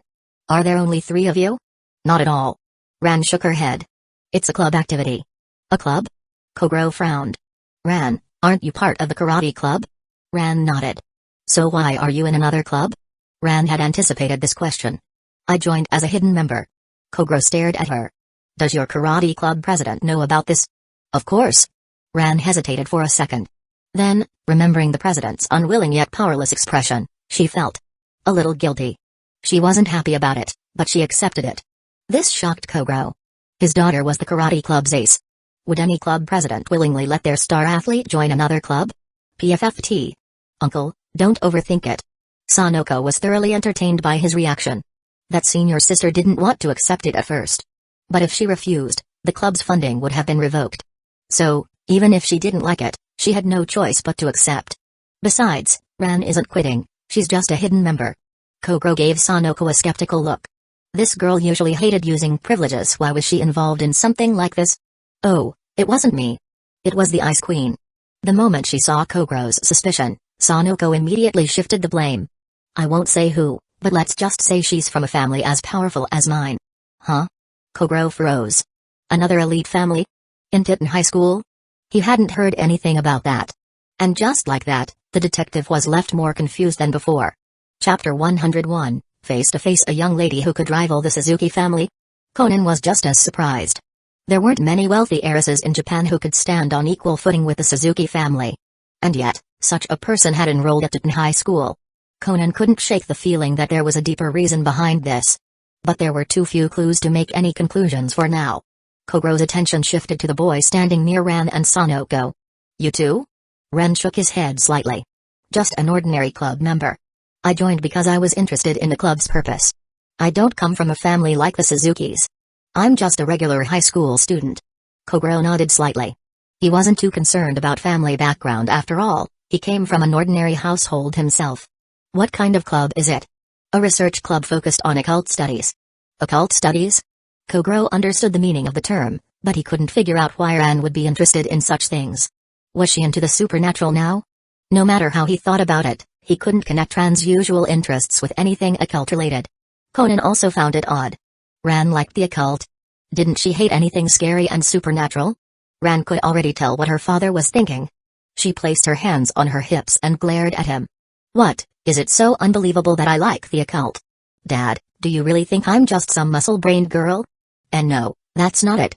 Kogro waved his hands in defense. He was just confused about why Ran had suddenly taken an interest in the occult. It wasn't that she couldn't like it just because she was afraid of ghosts, he was just curious. And besides, who would call a girl with such a great figure muscle-brained? Ran was still growing, and after that brat died, it made sense that she might start developing new interests. Well, occult studies, huh? If you like it, then learn more about it. Having said that, Kogro decided to drop the subject. You go enjoy your club activities. Conan, let's go. Alright. Although he didn't want to leave just yet, Conan knew that Ran wasn't exactly fond of seeing his face right now. If he wanted to spend more time with her, he had no choice but to wait for the impact of Kudo Shinichi's death to fade. But if Ran's feelings for Kudo Shinichi faded, wouldn't that mean she was forgetting him? That thought left Conan feeling conflicted. He wanted Ran to never forget Shinichi. But at the same time, he also wanted more chances to be with her. At the very least, if he stuck around, he could keep an eye on the number of guys trying to court her and be mentally prepared. And maybe even find a way to get in their way.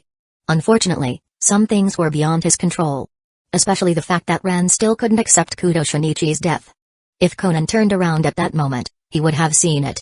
Ran and Sanoko's eyes were locked on his back. That Kudo guy still hasn't given up. Sanoko found his persistence annoying in some ways. Ran, on the other hand, said nothing. She simply watched Shinichi's retreating back and shook her head slightly. Forget it. Whether he gives up or not doesn't matter to me anymore. A month ago, she might have still accepted Shinichi's feelings. She might have even been happy, waiting for his confession. She would have enjoyed watching him struggle to find the right words. But not anymore. She had been disappointed too many times. She had came to understand Shinichi's selfishness the way he hid things from her under the excuse of protecting her. All of her expectations and hopes had been shattered. Ran shook her head and lifted her gaze. Then she froze. A translucent evil spirit floated in front of her. It had jagged fangs, its eyes pitch black, but deep within them, a crimson glow flickered ominously. Its face looked just like a corpse moments before death, its skin appearing as though it could peel off at any second. A suffocating aura of despair and terror radiated from its form. Ugh! Ran's pupils shrank, and tears instantly welled up in her eyes. She was about to scream. But before she could, Ran swiftly covered her mouth. Calm down, Ran. That's an evil spirit. Her large eyes were still filled with tears, but her dazed gaze slowly regained clarity. The stiffness in her body lessened slightly, and she nearly collapsed from the shock. Ren carefully let go of the hand covering her mouth. But the experience had been too overwhelming. Her mind shut down from the sheer fear. Was that too much for her? Ren sighed and looked at the evil spirit floating in the air with a headache. This spirit hadn't been caught by him, it was moving around freely. And by sheer coincidence, Ren had just unlocked her spiritual vision at the exact moment she looked up. If only Kogro hadn't interrupted earlier, she would have had some time to adjust. She should have been able to observe the spirit from a distance first, gradually building up her tolerance. But instead, she stared straight into its face. No wonder she couldn't handle it. Amamiya. Before Ren could fully collect herself, she heard Sanoko's trembling voice. Even the usually energetic Sanoko was visibly shaken. She had also seen the evil spirit's terrifying visage up close. Her legs felt weak, her body shaking. Barely staying upright, she clung tightly to Ren's clothes, as if letting go would cause her to collapse. Chapter 102, The Power of Evil Spirits. After sitting down on a nearby chair and resting for a long time, Ren and Sanoko finally felt their emotions settle a bit. Evil spirits.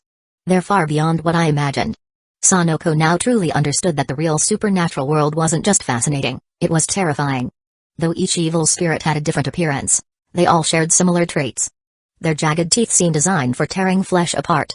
The eerie red glow within their pitch-black eyes felt like the very core of their resentment. And their forms always reflected the moment of their death.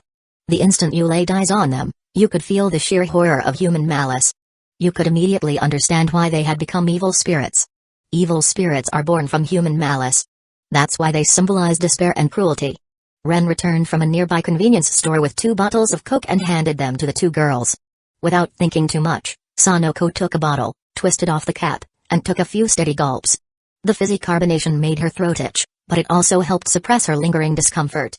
Ha! So, Amamiya, you've been dealing with things like that all this time? Ren noticed the complicated look in Sanoko's eyes and felt the need to clarify before she misunderstood. No, you're overthinking it.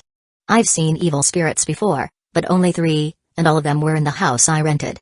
Doesn't that mean your situation is just like ours, Amamiya? Sanoko suddenly looked at him in disbelief. Then why is your reaction so different from ours? Well, I think the reason is pretty simple.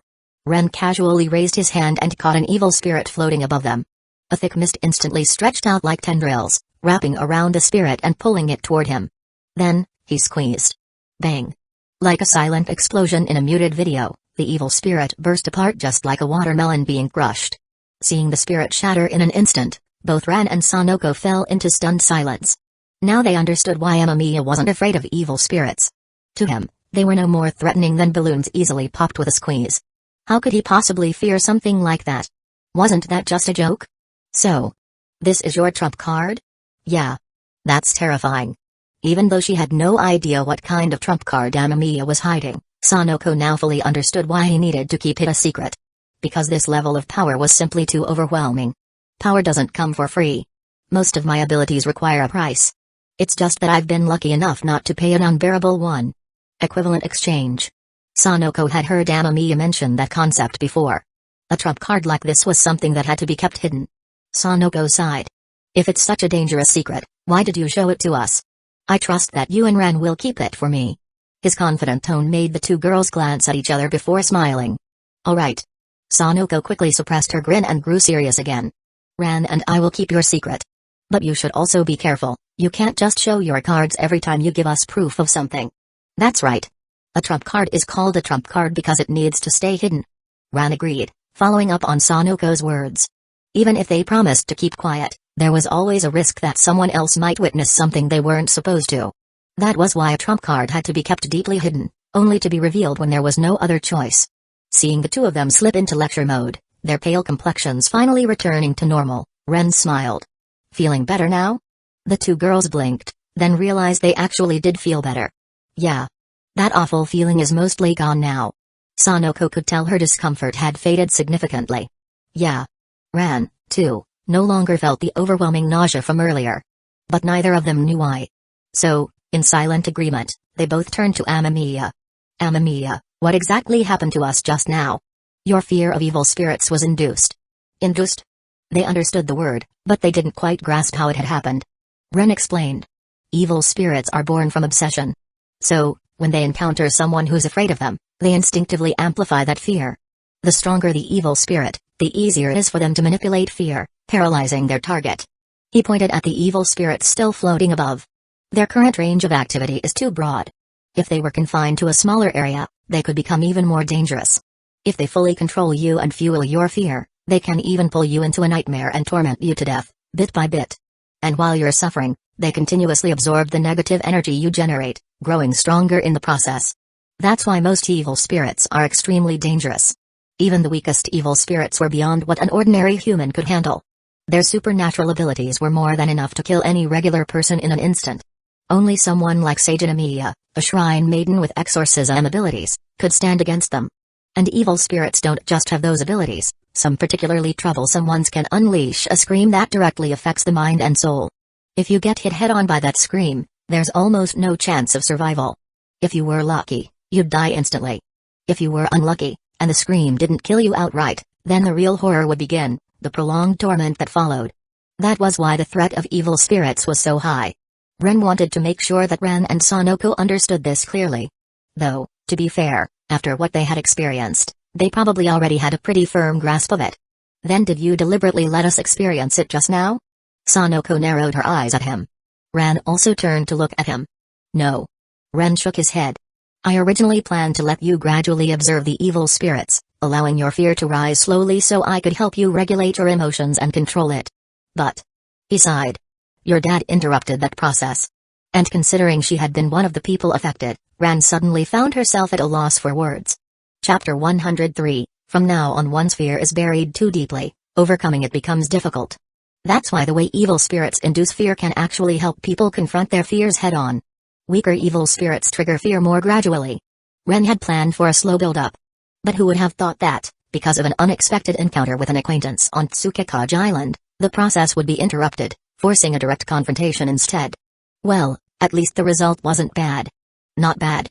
Ran couldn't hold back this time and snapped. I was terrified just now.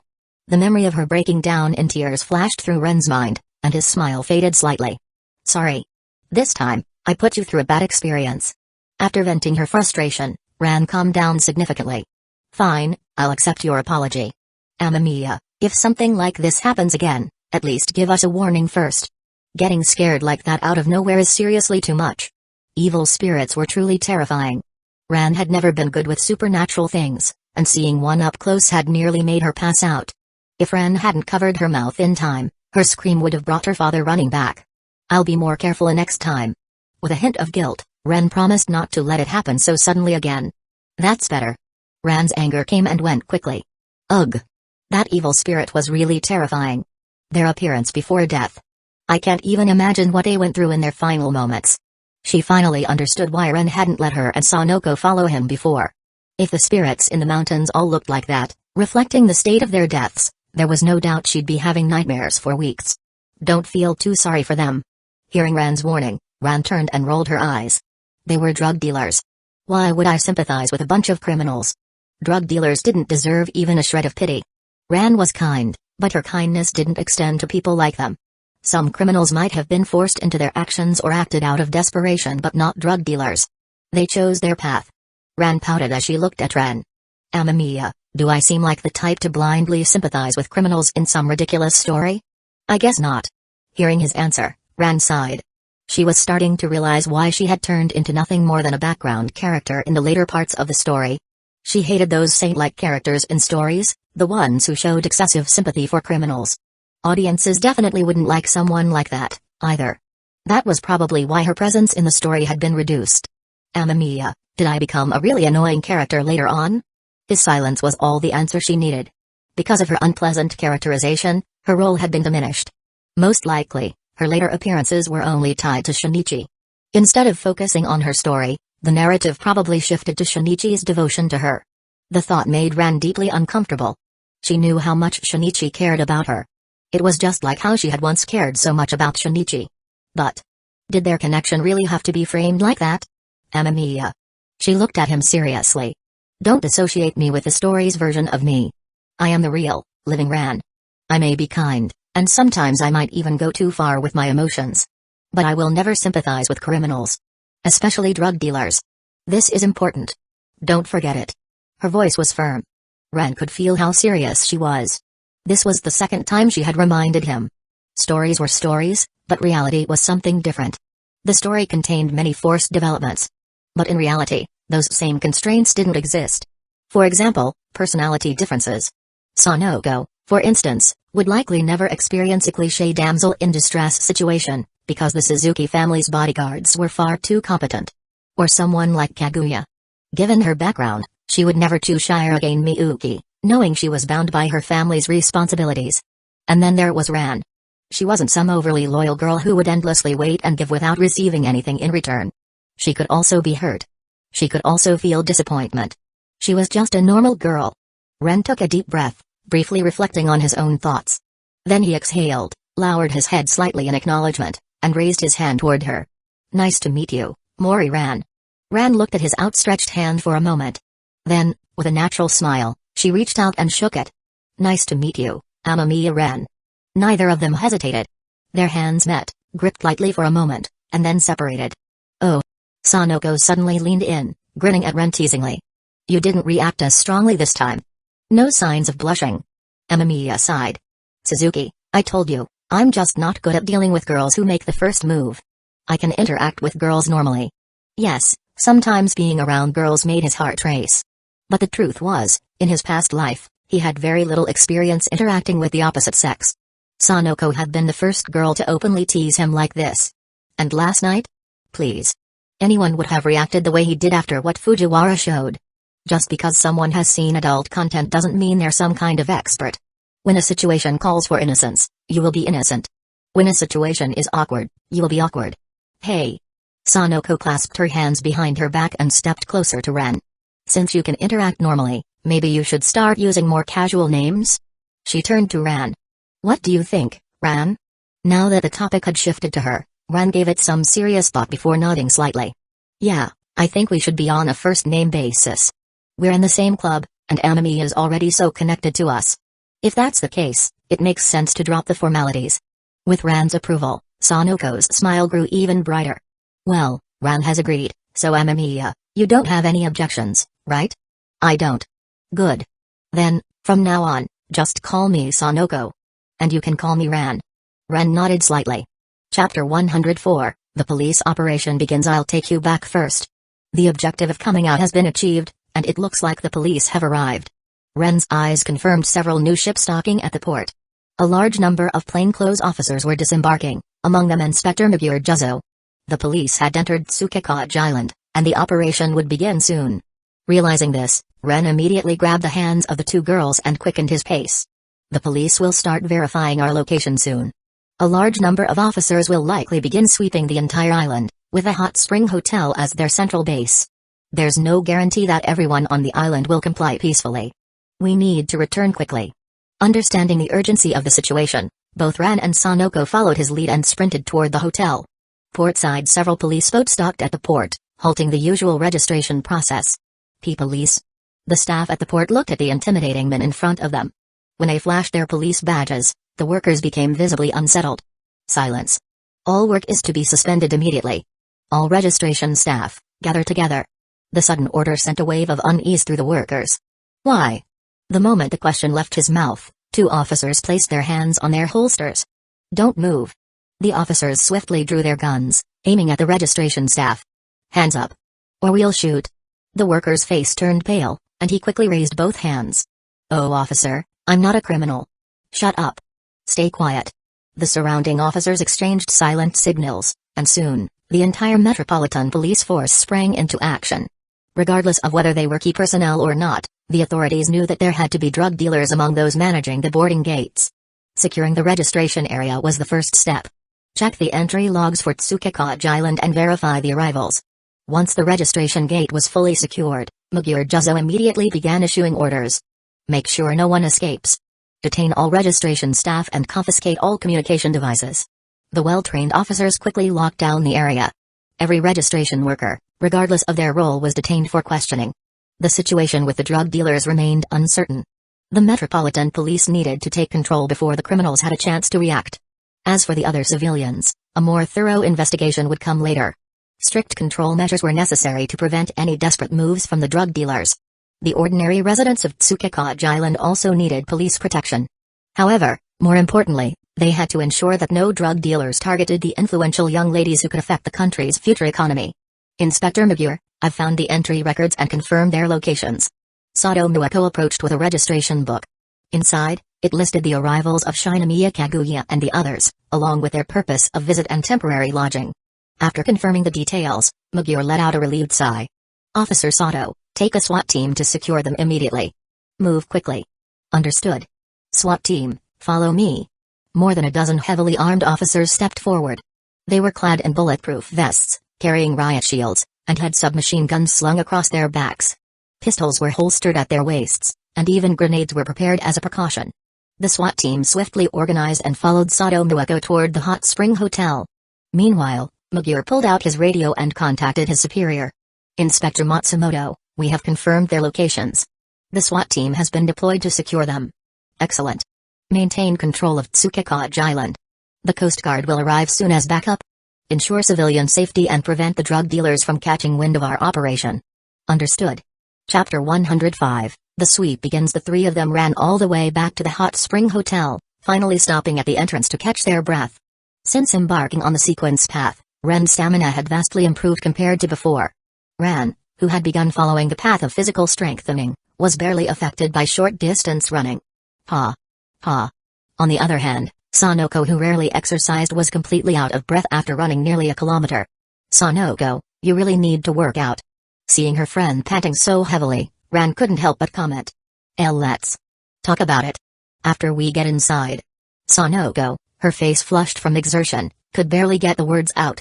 At this moment, all she could feel was the burning sensation in her throat. This was the result of years of avoiding physical activity. Sudden exercise took a serious toll on her stamina and endurance. After taking a moment to regulate her breathing, she finally calmed down. Alright, let's go in. Wait. Just as Sanoko was about to step inside, Ren grabbed her wrist, stopping her. Without explaining, he turned toward the entrance and pushed open the door. Less than 200 meters outside the hotel, a woman in a short skirt and suit was leading a fully armed SWAT team toward them. They had arrived faster than expected. And, activating spiritual vision, Ren scanned the SWAT officers. Their etheric bodies had a strong presence, and their auras carried a certain weight. It was clear that these SWAT members had undergone rigorous training. Their riot shields, submachine guns, pistols, grenades, and ammunition, all of it added up to at least 30 kilograms of equipment. Without extensive training, moving quickly with such a load would be impossible. At a steady but determined pace, the team covered the remaining distance in no time. Standing upright, the female officer leading the group took a deep breath, then pulled out her police ID. Hello, Ms. Suzuki. I am Sato Mueko from the Metropolitan Police Department's 1st Division of Criminal Investigation. We received intelligence that drug trafficking is taking place on this island. We are about to commence a sweep operation to arrest all suspects. In order to prevent any retaliation from the drug dealers, we are here to ensure your safety. I hope you will cooperate.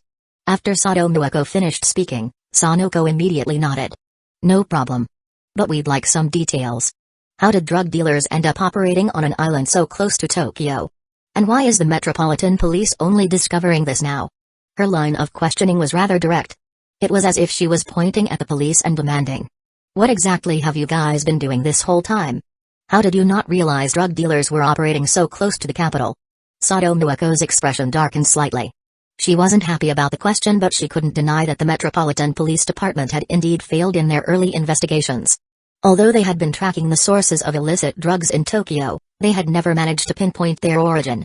If it weren't for the tip-off they received this time, they might have never discovered that the dealers were hiding on Tsukekage Island. Forget it, Sanoko. Ren interrupted before the situation escalated. Sure, the police took a while to locate the drug dealers, but at least they're here now. As long as they arrived in time, it's not too late. Hearing this, Sato Mueko relaxed slightly and bowed as a formal apology. I sincerely apologize. This was an oversight on the part of the Metropolitan Police Department. Since Ren had taken on the role of the mediator, Sanoko, who had been playing the bad cop, decided to let it go. Fine. But the fact remains, this wouldn't have happened if the police had done a better job investigating. After making her point, Sanoko's expression softened. Anyway, I won't dwell on it. Thanks for coming. Sato Mueko let out a quiet sigh of relief. At least the situation hadn't escalated further. And honestly, the police did bear some responsibility for failing to discover the drug dealers sooner. Given that these young women had actually been in danger, a little criticism was understandable. Come inside. Now that she had gotten her frustration out, Sanoko allowed the officers to enter the hot spring hotel. It wouldn't be good to leave a fully armed SWAT team standing outside. They needed to keep a low profile, especially since the Tsukekaji Island sweep operation was about to begin. Everyone, spread out and secure the hotel. Ensure that no unauthorized individuals enter before the operation begins. Yes, ma'am. The SWAT officers, well-trained and efficient, quickly spread out to cover all key points. Each officer had a radio communicator, allowing them to maintain coordination and provide real-time updates. After ensuring the defensive perimeter was set up, Sato Mueko exhaled and reported to Inspector Magure. Inspector Magure, all security measures are in place. Good work, Officer Sato. Stay on high alert. The Coast Guard has arrived and is advancing toward Tsukekaji Island. Sato Mueko felt a sense of relief. The drug bust was officially underway. With the Coast Guard's manpower and specialized equipment, the operation would be even more effective.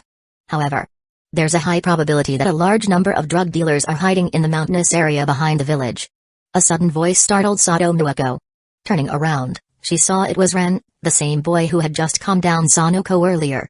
Are you sure? Ren shook his head slightly. I can't be 100% certain. But when I went for a morning run, I passed the boundary between the residential area and the back mountain. I noticed a sentry post a few hundred meters away. There were surveillance cameras installed outside, and a landslide warning sign was posted nearby. I have a strong feeling that the villagers of Tsukekaji Island are being kept away from that area for a reason. Sato Mueko immediately understood the implication. Something suspicious was definitely being hidden in the back mountain. In addition, I also saw several protest signs scattered in the village while running. They were all about environmental pollution. I suspect that the local fishery has been affected, and the villagers have noticed something unusual. Drug production causes environmental damage. Sato Mueko's eyes widened. It all made sense now. The signs of pollution, the restricted area, the guards and surveillance, everything pointed to one thing. There was a drug manufacturing facility hidden in the back mountain. Inspector Magure, who had been listening through the radio, had also reached the same conclusion. Officer Sato, securing your location is now your top priority. I'll contact the tactical team and have them move in immediately.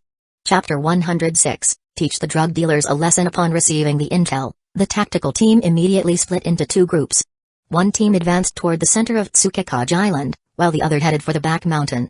However, these two teams couldn't act independently, they needed to move in perfect sync to avoid alerting the enemy. As a result, both teams launched their operations simultaneously. The police presence targeting the community center was scaled down. Their main task was to secure the area. In contrast, the back mountain required more manpower due to its larger size and potential dangers. Thus, the sweep operation officially commenced. At that exact moment, back at Metropolitan Police Headquarters, many high-ranking officers finally breathed a sigh of relief. Good. We made it just in time. Seated in the center of the room, Superintendent Shiratori wiped the cold sweat from his brow. This entire ordeal had been nothing short of a nightmare. This situation has been far too close for comfort. He glanced around the room and addressed the gathered officers. Everyone, today's incident is a failure on our part. For 2 months, we've been investigating this massive drug trafficking network, and yet we let them establish operations on an island so close to Tokyo. This is our responsibility. The superintendent ran a hand through his hair, visibly frustrated. If we don't handle this properly, I wouldn't be surprised if the cabinet calls me in for questioning. The identities of the targeted young women were anything but ordinary.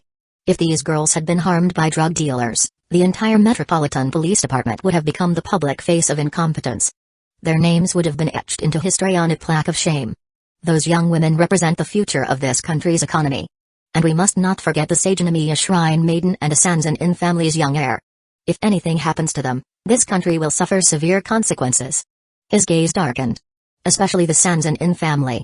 The Sanzan-in conglomerate was heavily involved in international trade.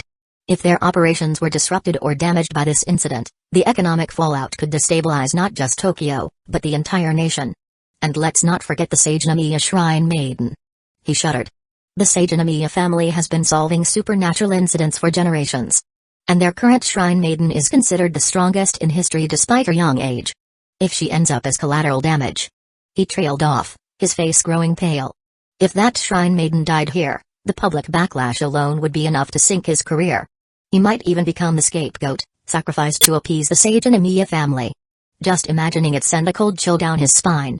If that happens, I might as well resign and become a watermelon farmer in Egypt. He cleared his throat and turned to the officers. From today onward, cracking down on drug trafficking is our top priority. We cannot allow these criminals to continue operating in Tokyo. We will never let this situation repeat itself. He slammed his fist onto the table for emphasis. If, and I mean if, I hear about another major drug operation slipping past us, I will personally hold the responsible officer accountable. Is that clear? The officers immediately responded, yes, sir. The warning wasn't just for show. The officers knew that Superintendent Shiratori was dead serious. The drug dealers had nearly sent the entire police command structure into panic mode. And there was no next time. As for the drug dealers themselves, their fate was already sealed. Anyone caught participating in this operation would be treated as an example, a lesson for the underworld. The island's fate was already determined, swift justice. And for those drug dealers, life imprisonment, if they were lucky. But considering the high-profile nature of their crime, a few unfortunate incidents might occur during transport. Community Center, Tsukekaji Island. Meanwhile, at the community center, dozens of villagers had gathered, many of them holding protest signs. The messages on the signs all referenced environmental pollution. Kogoro and Conan, who had come to the island as private investigators, also arrived, accompanied by the local doctor, Asinarami. There are quite a few protesters here, Mori Kogoro noted. Yeah. Conan's eyes narrowed behind his glasses. The signs all mentioned pollution, specifically issues affecting the local marine environment. Curious, Kogoro turned to Asinarami. Ms. Asai, are there any factories or facilities here that might cause pollution? The doctor shook her head, equally puzzled. I only come back to Tsukekaji Island on weekends, but I can confidently say there's no such facility here. The island is too remote for that. It's an archipelago, far from Tokyo. The power supply is unreliable, and the water supply has to be transported in from the mainland. No company would invest here. The economic stagnation of Tsukekaji Island was well known. Its only asset was its pristine environment, the very thing these protesters were worried about. But if there's no factory here, where's the pollution coming from? Conan muttered to himself. Before anyone could respond. Click-clack. The rhythmic sound of heavy boots echoed through the square. A group of heavily armed men marched into view. They wore tactical gear, thick body armor, and carried submachine guns. SWAT, the Metropolitan Police Department's Special Assault Team? Asinarami froze. Her mind went blank for a second, struggling to process the sight. The police? Special Forces? Kogoro immediately recognized the unit. That's the Special Investigation Unit from the Metropolitan Police. I didn't think they'd deploy them here. Conan adjusted his glasses, his mind racing. What exactly are they preparing for? Chapter 107, The Upright Female Police Officer. Everyone, get down. Faced with the sudden command, even the protesters who had been holding signs just moments ago dropped to the ground without resistance. The tactical assault team immediately charged into the community center, while the officers in the rear secured the perimeter. They couldn't rule out the possibility that some drug dealers might be mixed in with the civilians. Based on past experience, everyone had to be treated as a potential suspect. There was no room for carelessness. Although Kogoro didn't fully understand the situation, he remained silent and obediently lay flat on the ground. He knew that Special Forces units wouldn't appear on Tsukekaji Island without a good reason. The only question in his mind was, what exactly had happened on Tsukekaji Island to warrant deploying a Special Forces team? Suddenly. Bang. Bang. Bang. Gunshots rang out from inside the community center, startling the civilians lying outside. Moments later, people were led out of the building. Among them, several individuals were dragged out with visible gunshot wounds to their arms and legs. Their hands were cuffed behind their backs, rendering them completely subdued. There was no doubt. These were the targets of the operation. The masterminds inside the community center have been apprehended, reported the action team leader. Confirmed. All hostiles neutralized and situation under control. Understood. If anyone resists further, shoot on sight. The suspects, having witnessed their comrades get shot without hesitation, abandoned any thoughts of resistance. These weren't ordinary police officers. The submachine guns these operatives carried could shred a person to pieces in seconds. All suspects, hand over your communication devices immediately. Don't try to hide anything. If you do, you'll regret it. Several team members aimed their weapons directly at the detained individuals. The message was clear: any suspicious movement would earn them a bullet to the head. The ordinary villagers complied without hesitation. Those with guilty consciences trembled as they handed over their devices. The cold steel of the guns and the dead eyes of the operatives left no room for defiance. The operation here went surprisingly smoothly. The community center had been relatively unguarded due to the drug traffickers' preoccupation with manipulating the local elections. The real challenge, however, lay ahead. The back mountain. That location was almost certainly the heart of the operation, the drug production base. Its defenses would be significantly stronger, making the upcoming assault far more dangerous. Metropolitan Police HQ, Command Center Mission Update: the suspects in the community center have been successfully apprehended. Upon receiving the report, Sato Mueko, stationed at the Hot Spring Hotel, finally exhaled a sigh of relief. Phew. The successful capture of the ringleaders meant the drug traffickers wouldn't dare target innocent villagers in desperation. Now it's the back mountain's turn, she muttered. That was where the assault team was headed next. Unlike the community center operation, this mission required heavier equipment, high-grade bulletproof vests, submachine guns, and even sniper rifles. It would be a tough fight, but success was only a matter of time. The constant pressure of this mission made Sato Mueko feel like she was on the verge of a heart attack. Now that the initial phase had succeeded, she allowed herself a brief moment of relaxation. Her gaze shifted toward Ren, the man who had provided the critical intelligence. "It's honestly impressive how you pieced it all together," she said, her tone sincere. "Without your insight, the traffickers in the back mountain might have gotten away." Ren shook his head. It was just a lucky guess. Truthfully, he was simply waiting for the police's next move. Now that the mastermind had been captured, the next phase was entirely predictable. But to notice the suspicious signs just from a few checkpoints and protest banners, that's more than luck, Sato countered. Ren smiled faintly. "I was just curious about Tsukekage Island since it's my first time here. So, I paid closer attention." "That's a good habit," Sato said approvingly. "New environments always require a bit of extra caution." Her expression softened. "Still, it's pretty unlucky to stumble into a case like this on your weekend." Ren chuckled. "You're in the same boat.